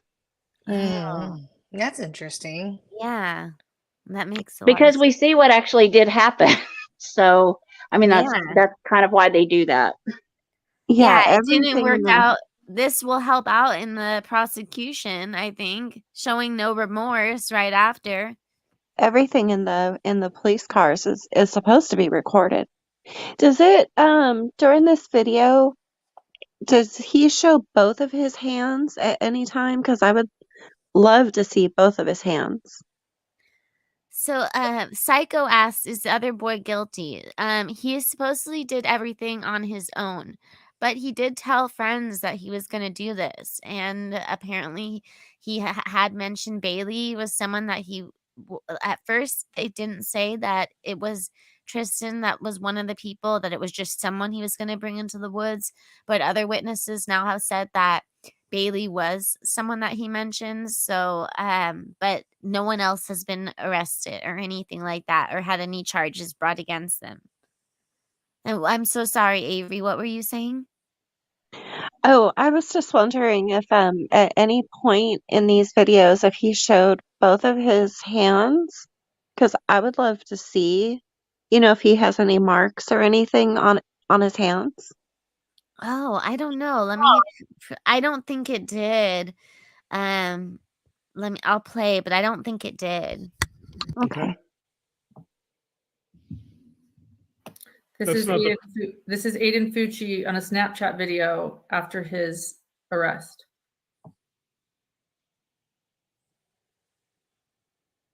This kid's such a having punk ass. fun in a fucking cop car. Yep. Tristyn. What's up, guys? Yep. Tristyn, if you fucking walk out the damn. When you see this in a month, fucking just. And so It did show his hands go up, but not that long. What do you think? Should I try rewinding it? But I don't know. It wasn't very long. It looked like he was holding his phone with one hand, so I guess not. I guess Okay. I guess he didn't show both of them. sorry about I didn't warn about language. I didn't know there would be for those that are sensitive. I know there's some here. We try to keep things clean, but that also shows just how callous that was. That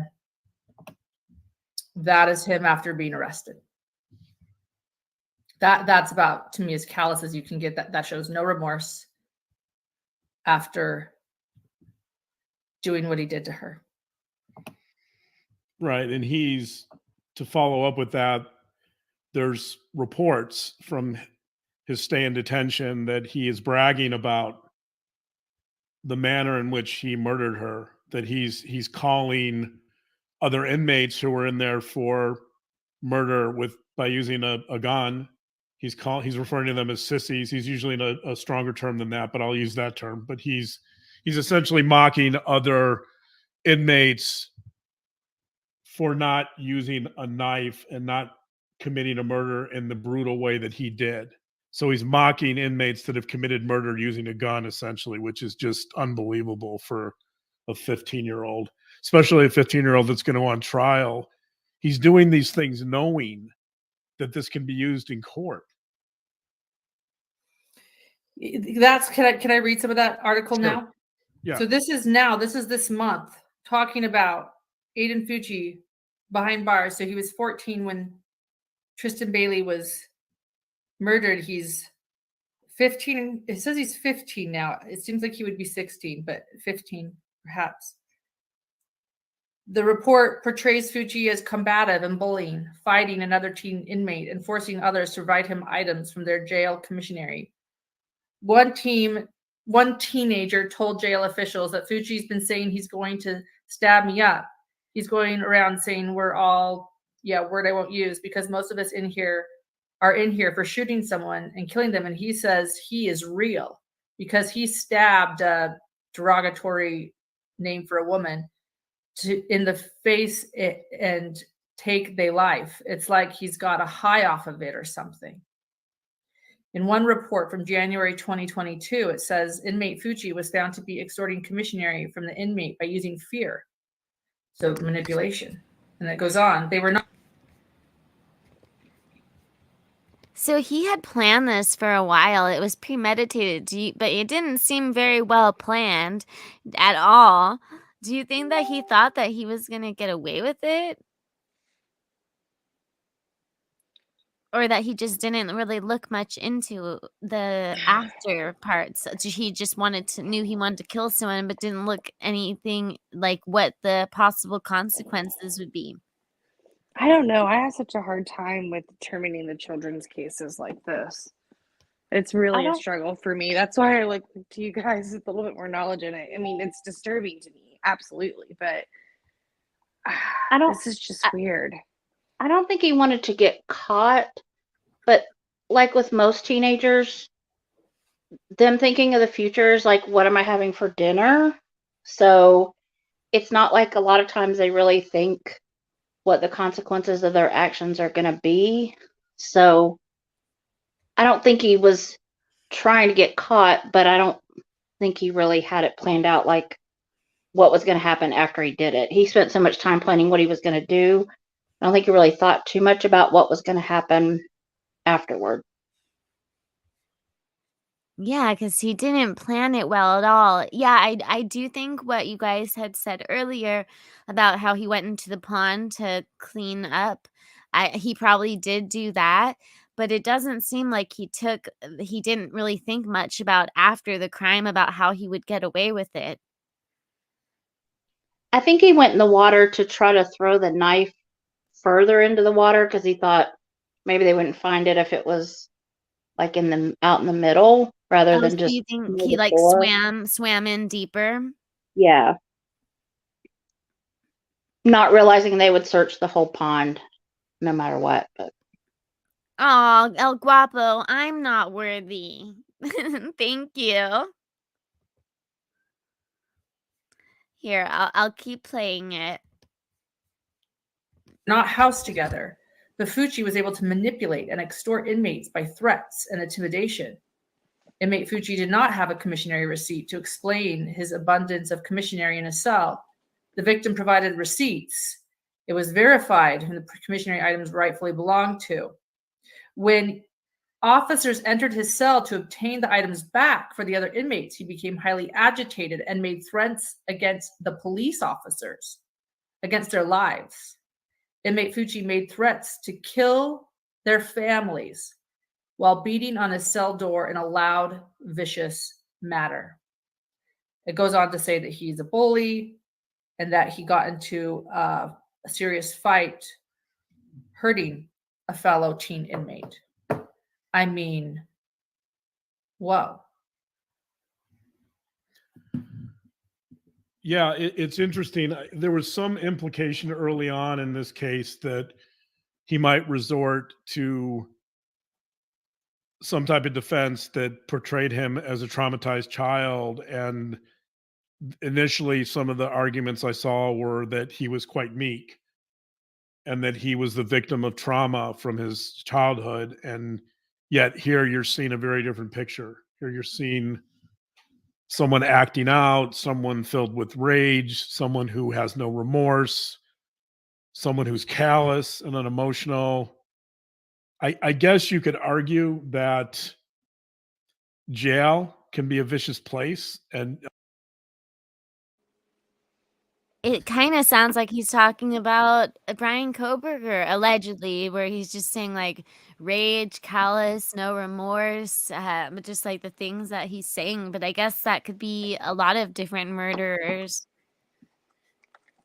Well, and I'm curious, like Graceful, how have you seen it often there in Florida where you are seeing juveniles being held as an adult, like with your experience?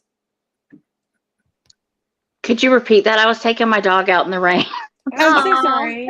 I was just asking from like your experience in Florida, like where did you often see that the juveniles were being held as adults in crimes, like when it came to something like this in your experience?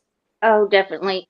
Florida actually charges more juveniles as adults than any other state. So when they said they could only hold him for 21 days in detention, that's excuse me, that's for no matter what your crime is in Florida, when you're initially charged with something as a juvenile, there's no way to hold you longer than 21 days. So if they're going to file on them as an adult, they have to do it in a hurry. And there's actually a couple crimes, like for whatever reason they chose grand theft auto as one of the laws that if kids are charged with that, they almost automatically charge them as adults. I don't know why it's not a violent crime. Kids get charged with it all the time, but it's one that they can easily charge them as adults. But yeah, they definitely. I had lots of my kids on my caseload that were charged as adults, and there were times that we would try to fight, and say, hey, I really don't think they should be charged as adults. And sometimes it doesn't matter what their actual charge is. If they have a lengthy history, that also contributes to the decision about whether to charge them as adults. Would they usually get a parole option? Because I'm wondering if he's going to get life without parole or a life, and then he'll have a possibility with parole. Or is it usually that they don't get any option for parole? In my experience, since they rescinded the law where kids are eligible for the death penalty, they changed the sentencing guidelines. It's very difficult to give juveniles a sentence of life without parole. They still want them to have the option of having the possibility of parole. Of course, it doesn't mean they'll automatically get it. They would have to go for review just like anybody else. But it's really difficult, especially with juveniles, to sentence them to life without parole. Okay, so you think he won't get that? I think in his case, because of the nature of the crime, I think he could possibly be sentenced to life without the possibility of parole. But that would be kind of an extenuating circumstance because usually, like I said, most of the kids that are sentenced now have the option to have parole. Okay, and are they usually this brutal of crimes though? The kids that I had on my caseload that were charged with murder, most of them, it was more gang related than something planned out like what he did. So, I mean, I don't think there's any murder that takes place that isn't brutal, but the severity of what he did, I didn't see anything like that with the kids that I had on my caseload. Go ahead. I was going to ask, like, Graceful and Avery, do y'all see the correlation where people are trying to kind of tie the Aiden and Brian Koberger stuff together a little bit? I'm not seeing, because all I've heard of Brian Koberger is that he's been very quiet and meek, so to speak, in jail. And Aiden is, from what they're saying, he's very aggressive and, threatening people. So I'm not seeing too many similarities. But I did want to say, with the one thing I know with the parole thing, even if he's given the option, life with a possibility of parole, unless he shows some kind of true empathy, he's still not going to get parole. I mean, I some kind can't of see him doing that. And you saw how bad he faked those demons. He's going to have to really fake empathy, and I don't think he's going to be able to do that very well. Right. That's very concerning to hear that, because I mean, it would be one thing if he was on something when he committed this crime and then, There's like I a don't, chemical imbalance in that. but I mean, they have to have him medicated of some sort by now. And if he's acting this way in jail and making threats and, manipulating and things, that is very, very concerning. To me, the things show that conduct disorder would be a good diagnosis for him without, I mean, I haven't, done any kind of assessment or anything with him, but those are like I said, some of the traits of having conduct disorder, which is the juvenile form of psychopathy or antisocial personality disorder. But don't y'all think it's weird that he is a teenager and extorting adult prisoners, or is that what I'm hearing right? I don't know how it is in their county because he's in Duval County, which is Jacksonville, which is like the biggest city in Florida. In the jails that I worked in over in the Panhandle of Florida, where I used to live, they were very, very strict. It was so strict that when I would go see juveniles, they had a separate wing that they housed them in, but they couldn't even be in the same hallway with an adult. So when they would walk me back to see the kids and we would be going to a room to meet, they had to clear the hallways, and they would have to radio everybody and make sure there were no adults in the hallways. So I don't know if all of the, I know they try to at least keep them housed separately, but our jails were very strict about no contact with any adults. So I don't know how they do it in Duval, because it's a lot bigger and they have a lot more people. So I would say that he's probably not housed with adults, that it's other juveniles that he's with. Yeah, because I'm just thinking, like, how could he be like 16 or whatever age he is right now, extorting them, in Yeah. commissary? That just seems just crazy to me that he was doing that to what people in there. But Liza said that there's no way he's with adults. So here, let me finish playing that. I And thank guess y'all you for could being on say that maybe panel. some of this behavior is a function of his environment. He's trying to establish himself in the pecking order. He has to resort to this type of behavior to be taken seriously. I guess you could say that, but even that doesn't seem to fit this picture. His behaviors are so extreme, and he's threatening officers and their families. This isn't just about him trying to intimidate inmates. He's going way above and beyond that. And all the time he knows that all of this is recorded. This is in reports that officers write every day. All of this can be used against him in court. So I think for him to do this, knowing that he's going to trial in a little over a week, it's astonishing. It shows that he's completely unaware of what he's doing, or that he doesn't care.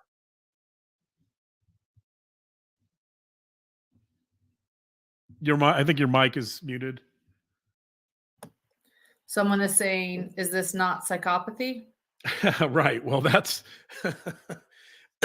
right. That's where we started, is the psychopathy. Again, because of his age, I don't think anyone could diagnose him with psychopathy. In fact, technically speaking, by my ethical standards, for example, there's no such thing as a diagnosis of psychopathy in the DSM-5, the current version. Right. So Thanks for sharing that. So in fact, you'd have to because of his Can you age, you'd have to pause it? probably diagnose him with conduct disorder. You might. Sorry to sound really stupid, but what does DSM-5 mean? Does anybody know? Yeah, so the DSM-5, the only reason I know this is because of the Johnny Depp trial. So remember, like, the psychologists that went on there, like, all the different mental, I don't want to say this any rude ways. So let me get, like, all the different let me get the right way to explain it so I don't make anyone upset. It goes into all the different like depression, bipolar, it's like the manual for it that psychologists and therapists use. Here, let me. That's It's a diagnostic statistical manual, and it's how we diagnose and also determine what axis AXIS of levels that they're on. But a lot of people still use the 4, so I didn't realize so many people were using the 5, but you can't use it at all really with children. It says that psychiatrists, clinical psychologists, social workers, and licensed therapists all use that. So again, it's to cover like depression disorders, eating disorders, personality, and trauma disorders. And again, I learned about it from the one that was diagnosing Amber Heard. It's basically what we use to diagnose somebody. So if somebody can't, if we were going to assess Aiden, for example, we would do assessments. We would also gather information like from people in his life and ask, what kind of symptoms has he had? How long have they been going on? How often are these symptoms occurring? That stuff also plays into diagnosis. It's not just a set of symptoms. It's how long have they been occurring, and also how often they occur, how intense they are. So all of that is included in the DSM. And so you just kind of look up a set of symptoms. It's definitely more of an art than a science, because like when I was in school and we would have cases that we were supposed to diagnose, we were sometimes we would all come up with a different diagnosis, but it just depends on, you know, how you interpret their symptoms. If you miss something, like if you miss how long they've been going on, if they have other symptoms, are those symptoms more prevalent? So it's diagnosing someone is not an exact science for sure. Yeah, I would imagine, and I would think even if they went to multiple different psychologists, one might say one thing and one might say another. Absolutely, because different psychologists use different personality test, the multi-personality, the MMPI. A lot of them use different testing, and because they do that, they come up, just like in the Amber Heard trial, they came up with two completely different results, but they were using two completely different, sets of tests and stuff. It's wild. Hi, Dohickey. I'm so happy that you found the channel.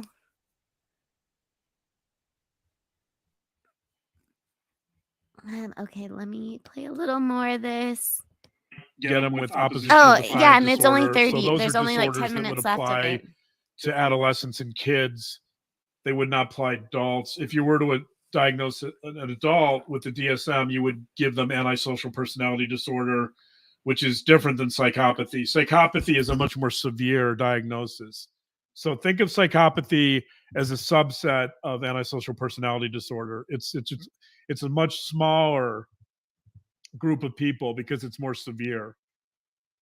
So is he a psychopath? I don't know. Again, Ask like me when he's 18. yeah, they're right. Ask when he's 18. Does he look like conduct disorder? He certainly looks like it. So, but again, is he a psychopath? I don't know. Time will tell.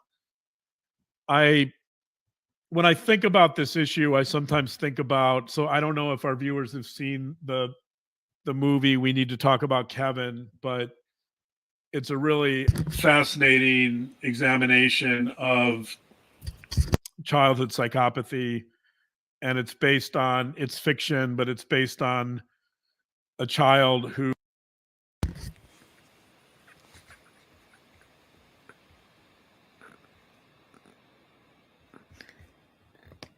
So that's actually a really good movie. Have any of you seen that? In chat and on panel, We Need to Talk About Kevin. It's with Ezra Miller. No, I haven't. So I haven't either.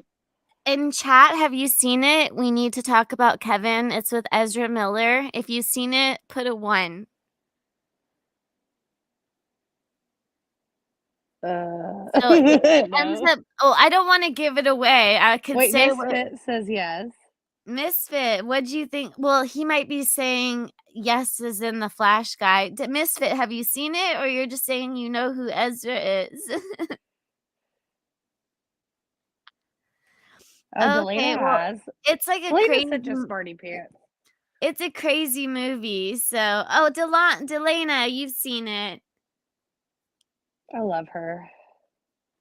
She's Yeah. the best mod, guys. Like, one of the best, seriously. She really is. I even tell her, I'm like, you make me look so bad as a mod.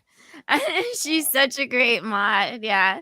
But okay. But yeah, that's a good movie. You guys should all watch that movie. It's a disturbing movie, but especially the ending. I'm not going to say anything more. I'm going to ruin a whole movie. But let me finish this. Okay.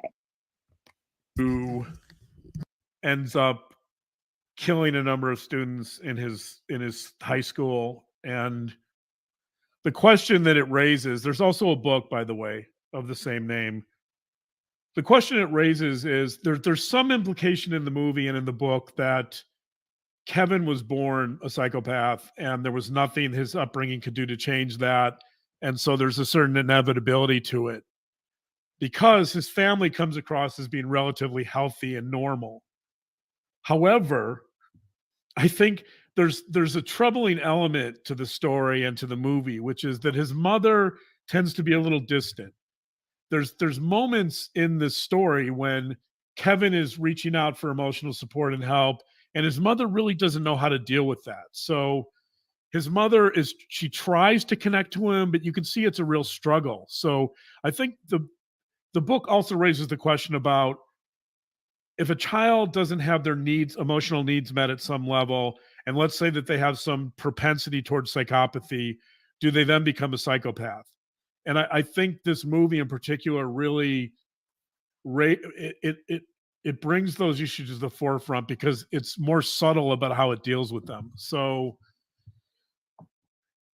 there was a British psychoanalyst by the name of D.W. Winnicott who talked about the idea of good enough parenting. And what he meant essentially was that as parents, we don't need to be perfect. We don't need to be totally in tune with our children and responsive to all their needs, but we do need to be reasonably attuned to their needs. We need to be sensitive to their needs. And so there's a delicate balance there. We're not going to be perfect. We just need to be good enough. And I think, again, getting back to this movie, we need to talk about Kevin. I think it raises that question too. Is the character who plays Kevin's mother, I think it's played by Tilda Swinton. In 2004, he received 2 years probation.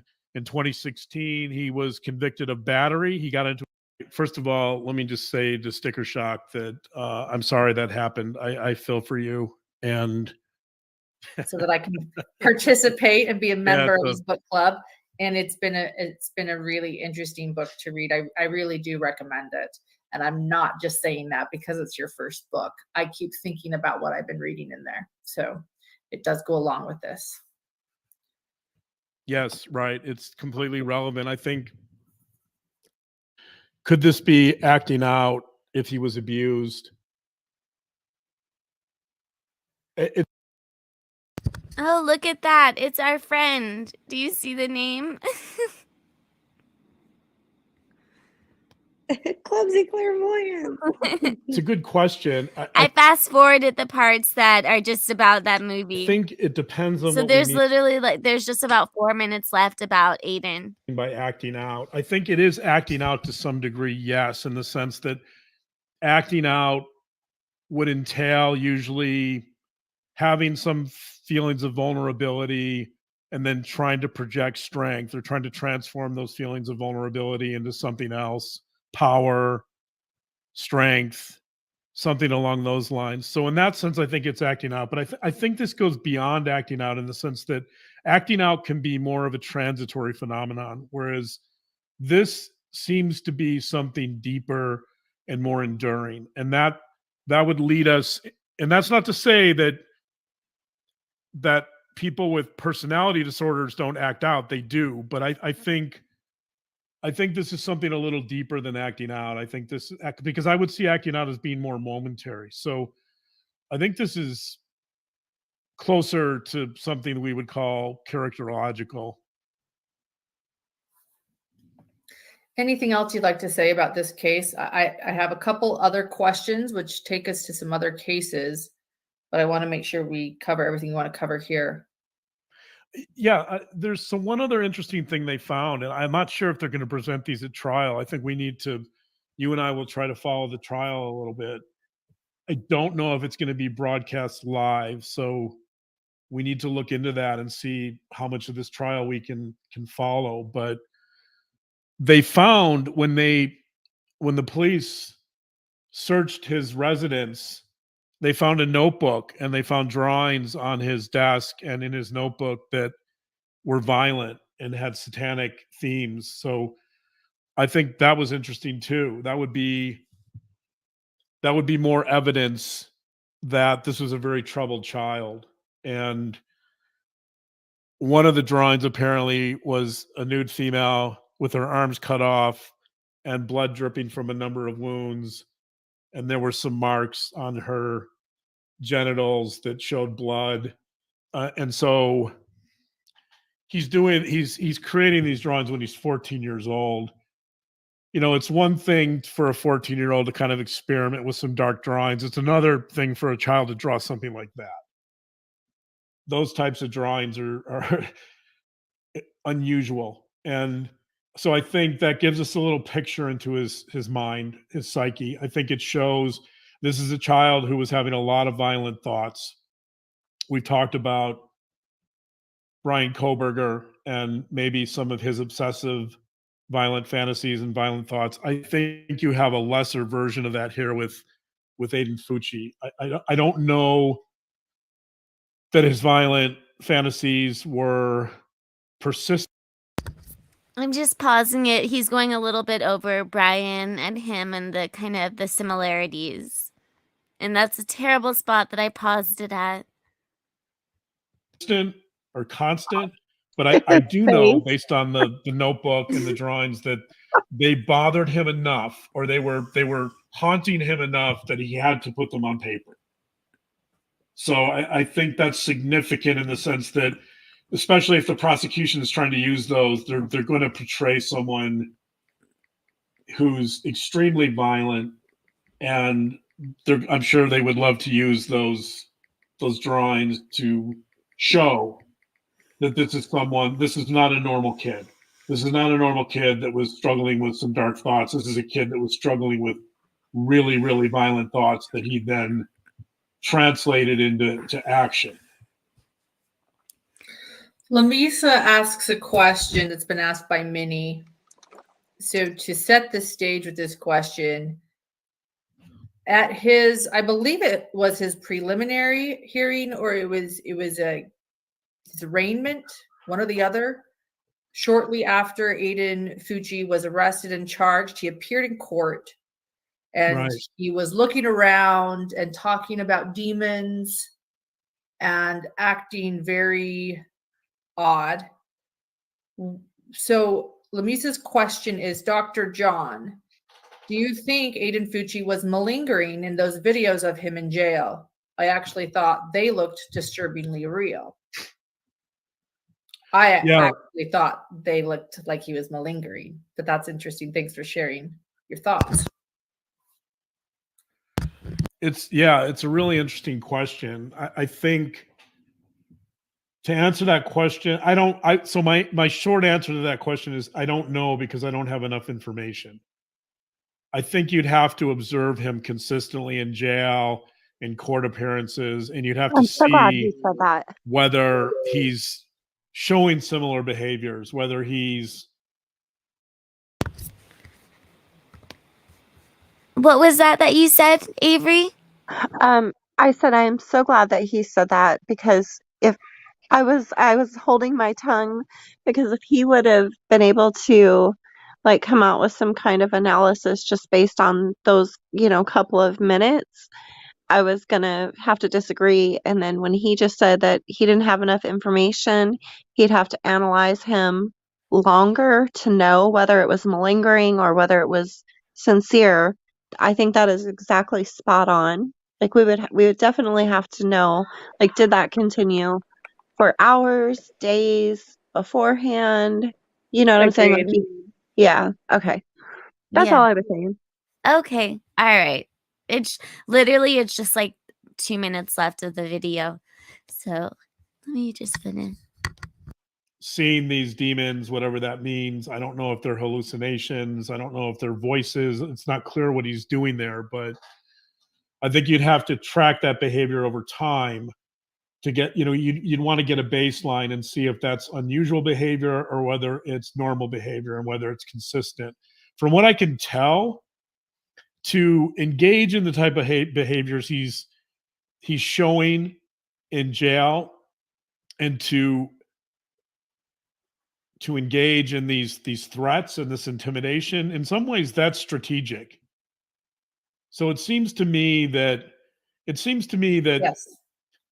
If he was, let's just say hypothetically, he's showing some symptoms of psychosis or psychoses, and my guess is that the behavior, so that the intimidating behavior and this other behavior he's now showing us wouldn't necessarily be consistent with that type of behavior. In other words, I think what I'm saying is, I think he's showing that he's a little bit higher functioning than someone who's consumed by demons and voices and hallucinations. Now, it's true that there's different levels of functioning with schizophrenia, and schizophrenia doesn't always mean that someone's like a raving lunatic. There are schizophrenics that are quite capable of planning murder, for example. But the issue is, can they do it consistently? And it seems to me that the demons and whatever it is that he showed us that one day, it seems to me that he's not consistently showing us that, and that he's more strategic and higher functioning than someone who might consistently be experiencing hallucinations and seeing demons. Thank you. Thank you. Jean Marie asks, do these thoughts naturally come to their minds, or do they learn this behavior, this thinking somewhere? Yeah, that's a really interesting question. Usually it's going to be a function of childhood experiences. So I think for the most part, those types of the violent thoughts are probably learned. There could be some slight genetic component, but for the most part, I think thoughts would be learned. So I would see those violent thoughts as being a function of his environment, just like with Koberger, who was apparently bullied mercilessly throughout his childhood. My guess is that he developed violent thoughts as a response to feeling helpless and seeking some type of revenge towards his abusers. So I think the answer is that I don't think these thoughts just arise out of nowhere. I think that they're learned and they come from our childhood experiences. Ooh, that's where I 100% disagree with him. Really? And what about in chat? What do you guys think? Okay, but I want to hear Avery. You said you disagree with him there. Yes, I like I said, he's definitely, leans more towards the environmental factors and believing, that children are born innate, a blank slate. And I'm the opposite. I think, especially when it's something, this major, I think it has to be some kind of crosswires in the brain. I don't think that, I mean, there are some cases where it could be learned behavior, but he can't like positively say that this is learned behavior because he doesn't even know anything about his childhood. Even with Brian Koberger, you couldn't say it's learned behavior. You would have to do a lot more testing to know whether it was one or the other. But he said more cases are learned behavior than genetic, and I disagree. I'm sorry, guys. I didn't mean to do that. Avery, do you think he is also taking into account maybe not necessarily learned behavior like somebody taught the kids how to do these things, but do you think he's also taking into account like traumatic experiences they've been through, or do you think he just means like they learn these things, learn these Yeah, behaviors from someone? Yeah, I think he is taking into account traumatic behaviors, things like environmental experiences like bullying, just everything environmental. But I would have to really see some kind of proof of that. And I just feel like something of this nature, this horrific, that and especially it would depend on how long it had been going on, but I just felt like it would have to be some kind of, crosswires in the brain, in the chemicals. And I don't think, especially like when he gets into his 20s, say when he's in his, because it's usually about mid-20s is when they would be diagnosed with, some kind of like any kind of a diagnosis of like sociopath tendencies, anything like that. But by that time, then it could be unlearned if it's learned behaviors, it could be unlearned. So it would have to be genetic. It would have to be crosswires of the brain. Do you see what I'm saying? Like I've always been more that they can be born that way.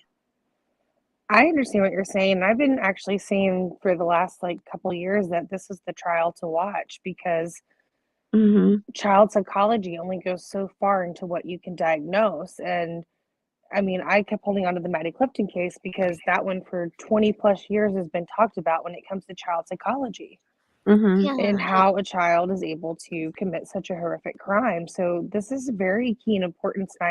I do know experts will be studying it. Oh yeah, definitely. Oh, I agree. This will definitely be studied for so long, especially in psychology classes and sociology, like criminal justice classes, everything like that. What about you, Grace? Do you think that humans are born, innate blank slates and everything is learned, or do you think that they are born with, predetermined factors in their brain, mental, capabilities? I kind of think it's a mixture. I think it's nature and nurture. Both. I Mm-hmm. think, and I think it also depends on what specific like mental health disorder we're talking about. Right. Because like there is research that supports, depression and anxiety can be passed on, in families, and also like bipolar. But conduct disorder, I think, is kind of in a different category. Yeah. So, I and think he's way beyond conduct disorder, though. Well, I mean, they can't say that now, but I think that's where he's headed. That's his yeah, actions are. Have you dealt with a child like that who, after committing such a horrendous crime, to be acting out the way that he is? unfortunately, yes.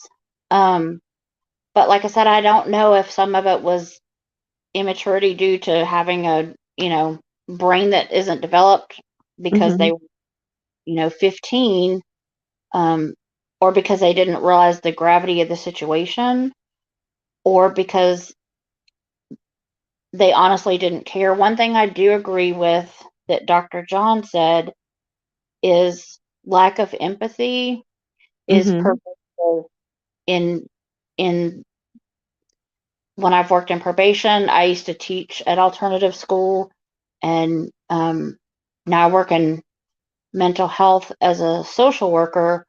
And what I have seen in the majority of the kids um, is a lack of empathy.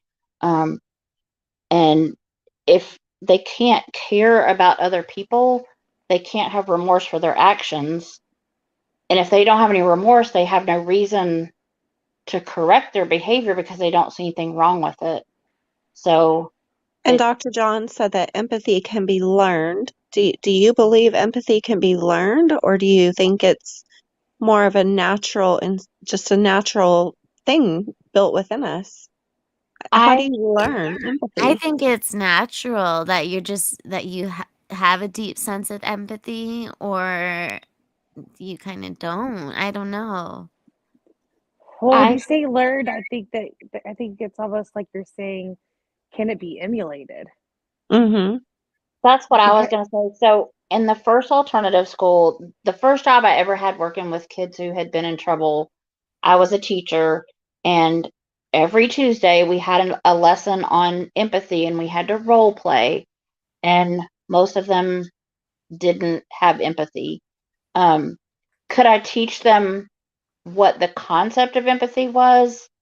Yes. Do I think it made them feel anything any differently by going through those lessons with them? Not really. I mean, like I'm not just empathetic, I'm empathic. Like I can feel when other people are in pain. So would I ever expect them to be able to get to that level? No. But do they even just have like did they ever get to the level of where they even thought about how other people felt about things? Not, I never saw any kind of big change in any positive change in that. Like I said, I think they can learn what empathy is and maybe what they're supposed to feel or how they're supposed to react to things. But I don't think they can actually I don't think learn they're to. born with empathy. I think that that's been proven, I agree in with my you guys. opinion. Smart ladies. I agree.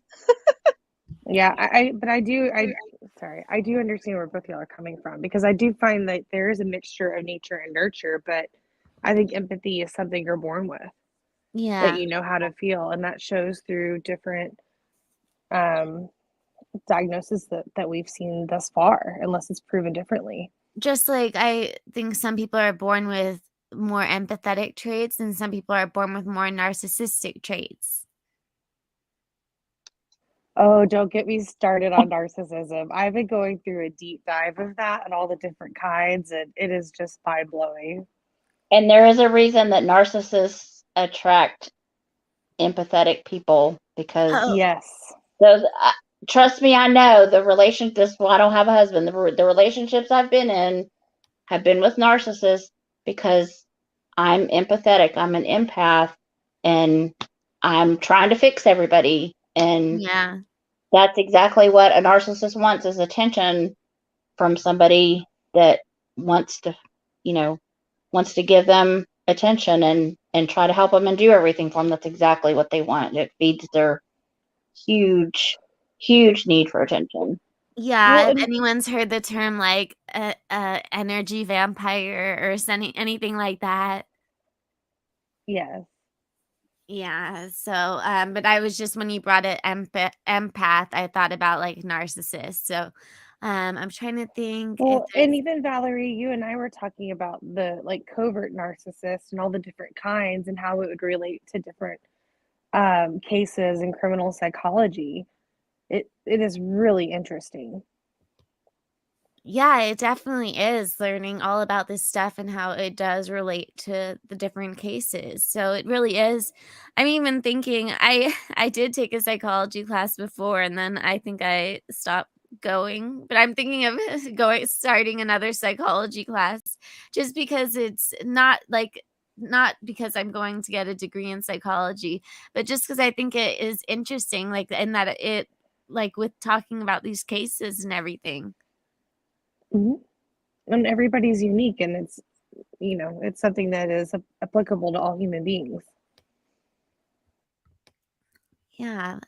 So let me see if there's anything else that I want to show before I let everybody go. I know it's like almost 2 a.m. for most people. So let me see if there's anything else that I want to show at all.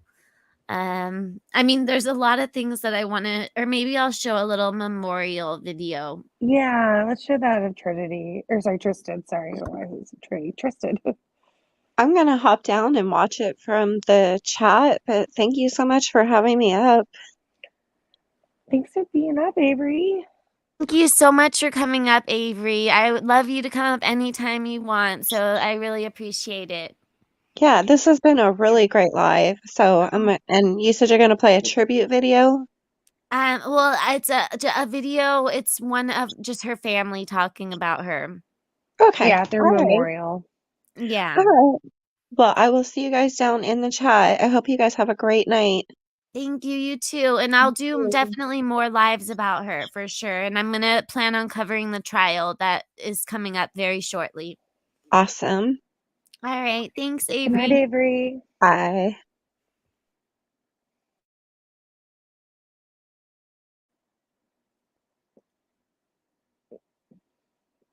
You got it, Valerie.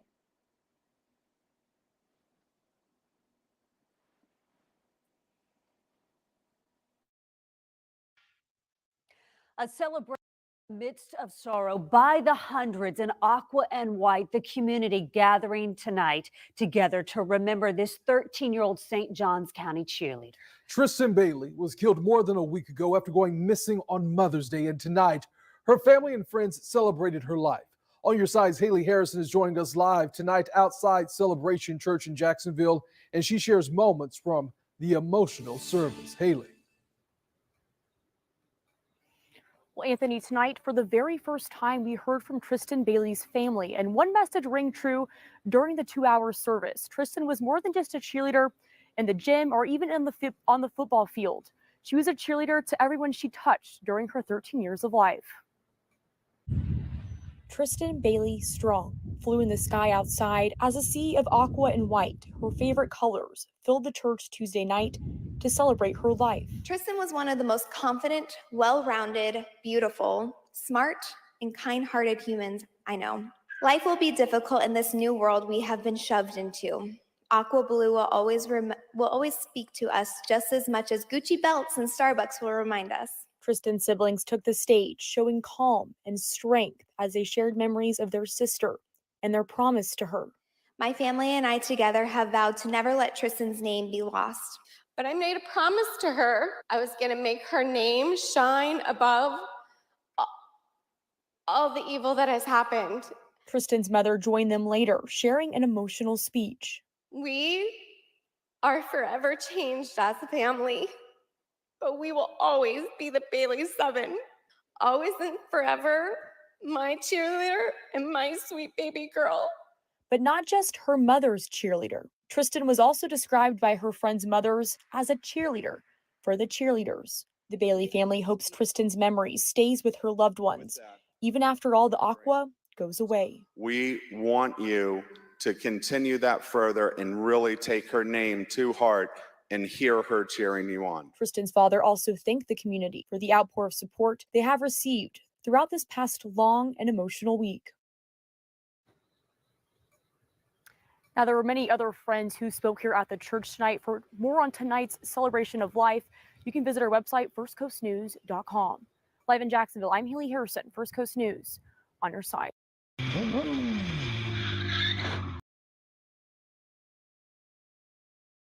Yeah, I have so much. I can't believe it's already been 4 hours, but I guess that's everything for tonight.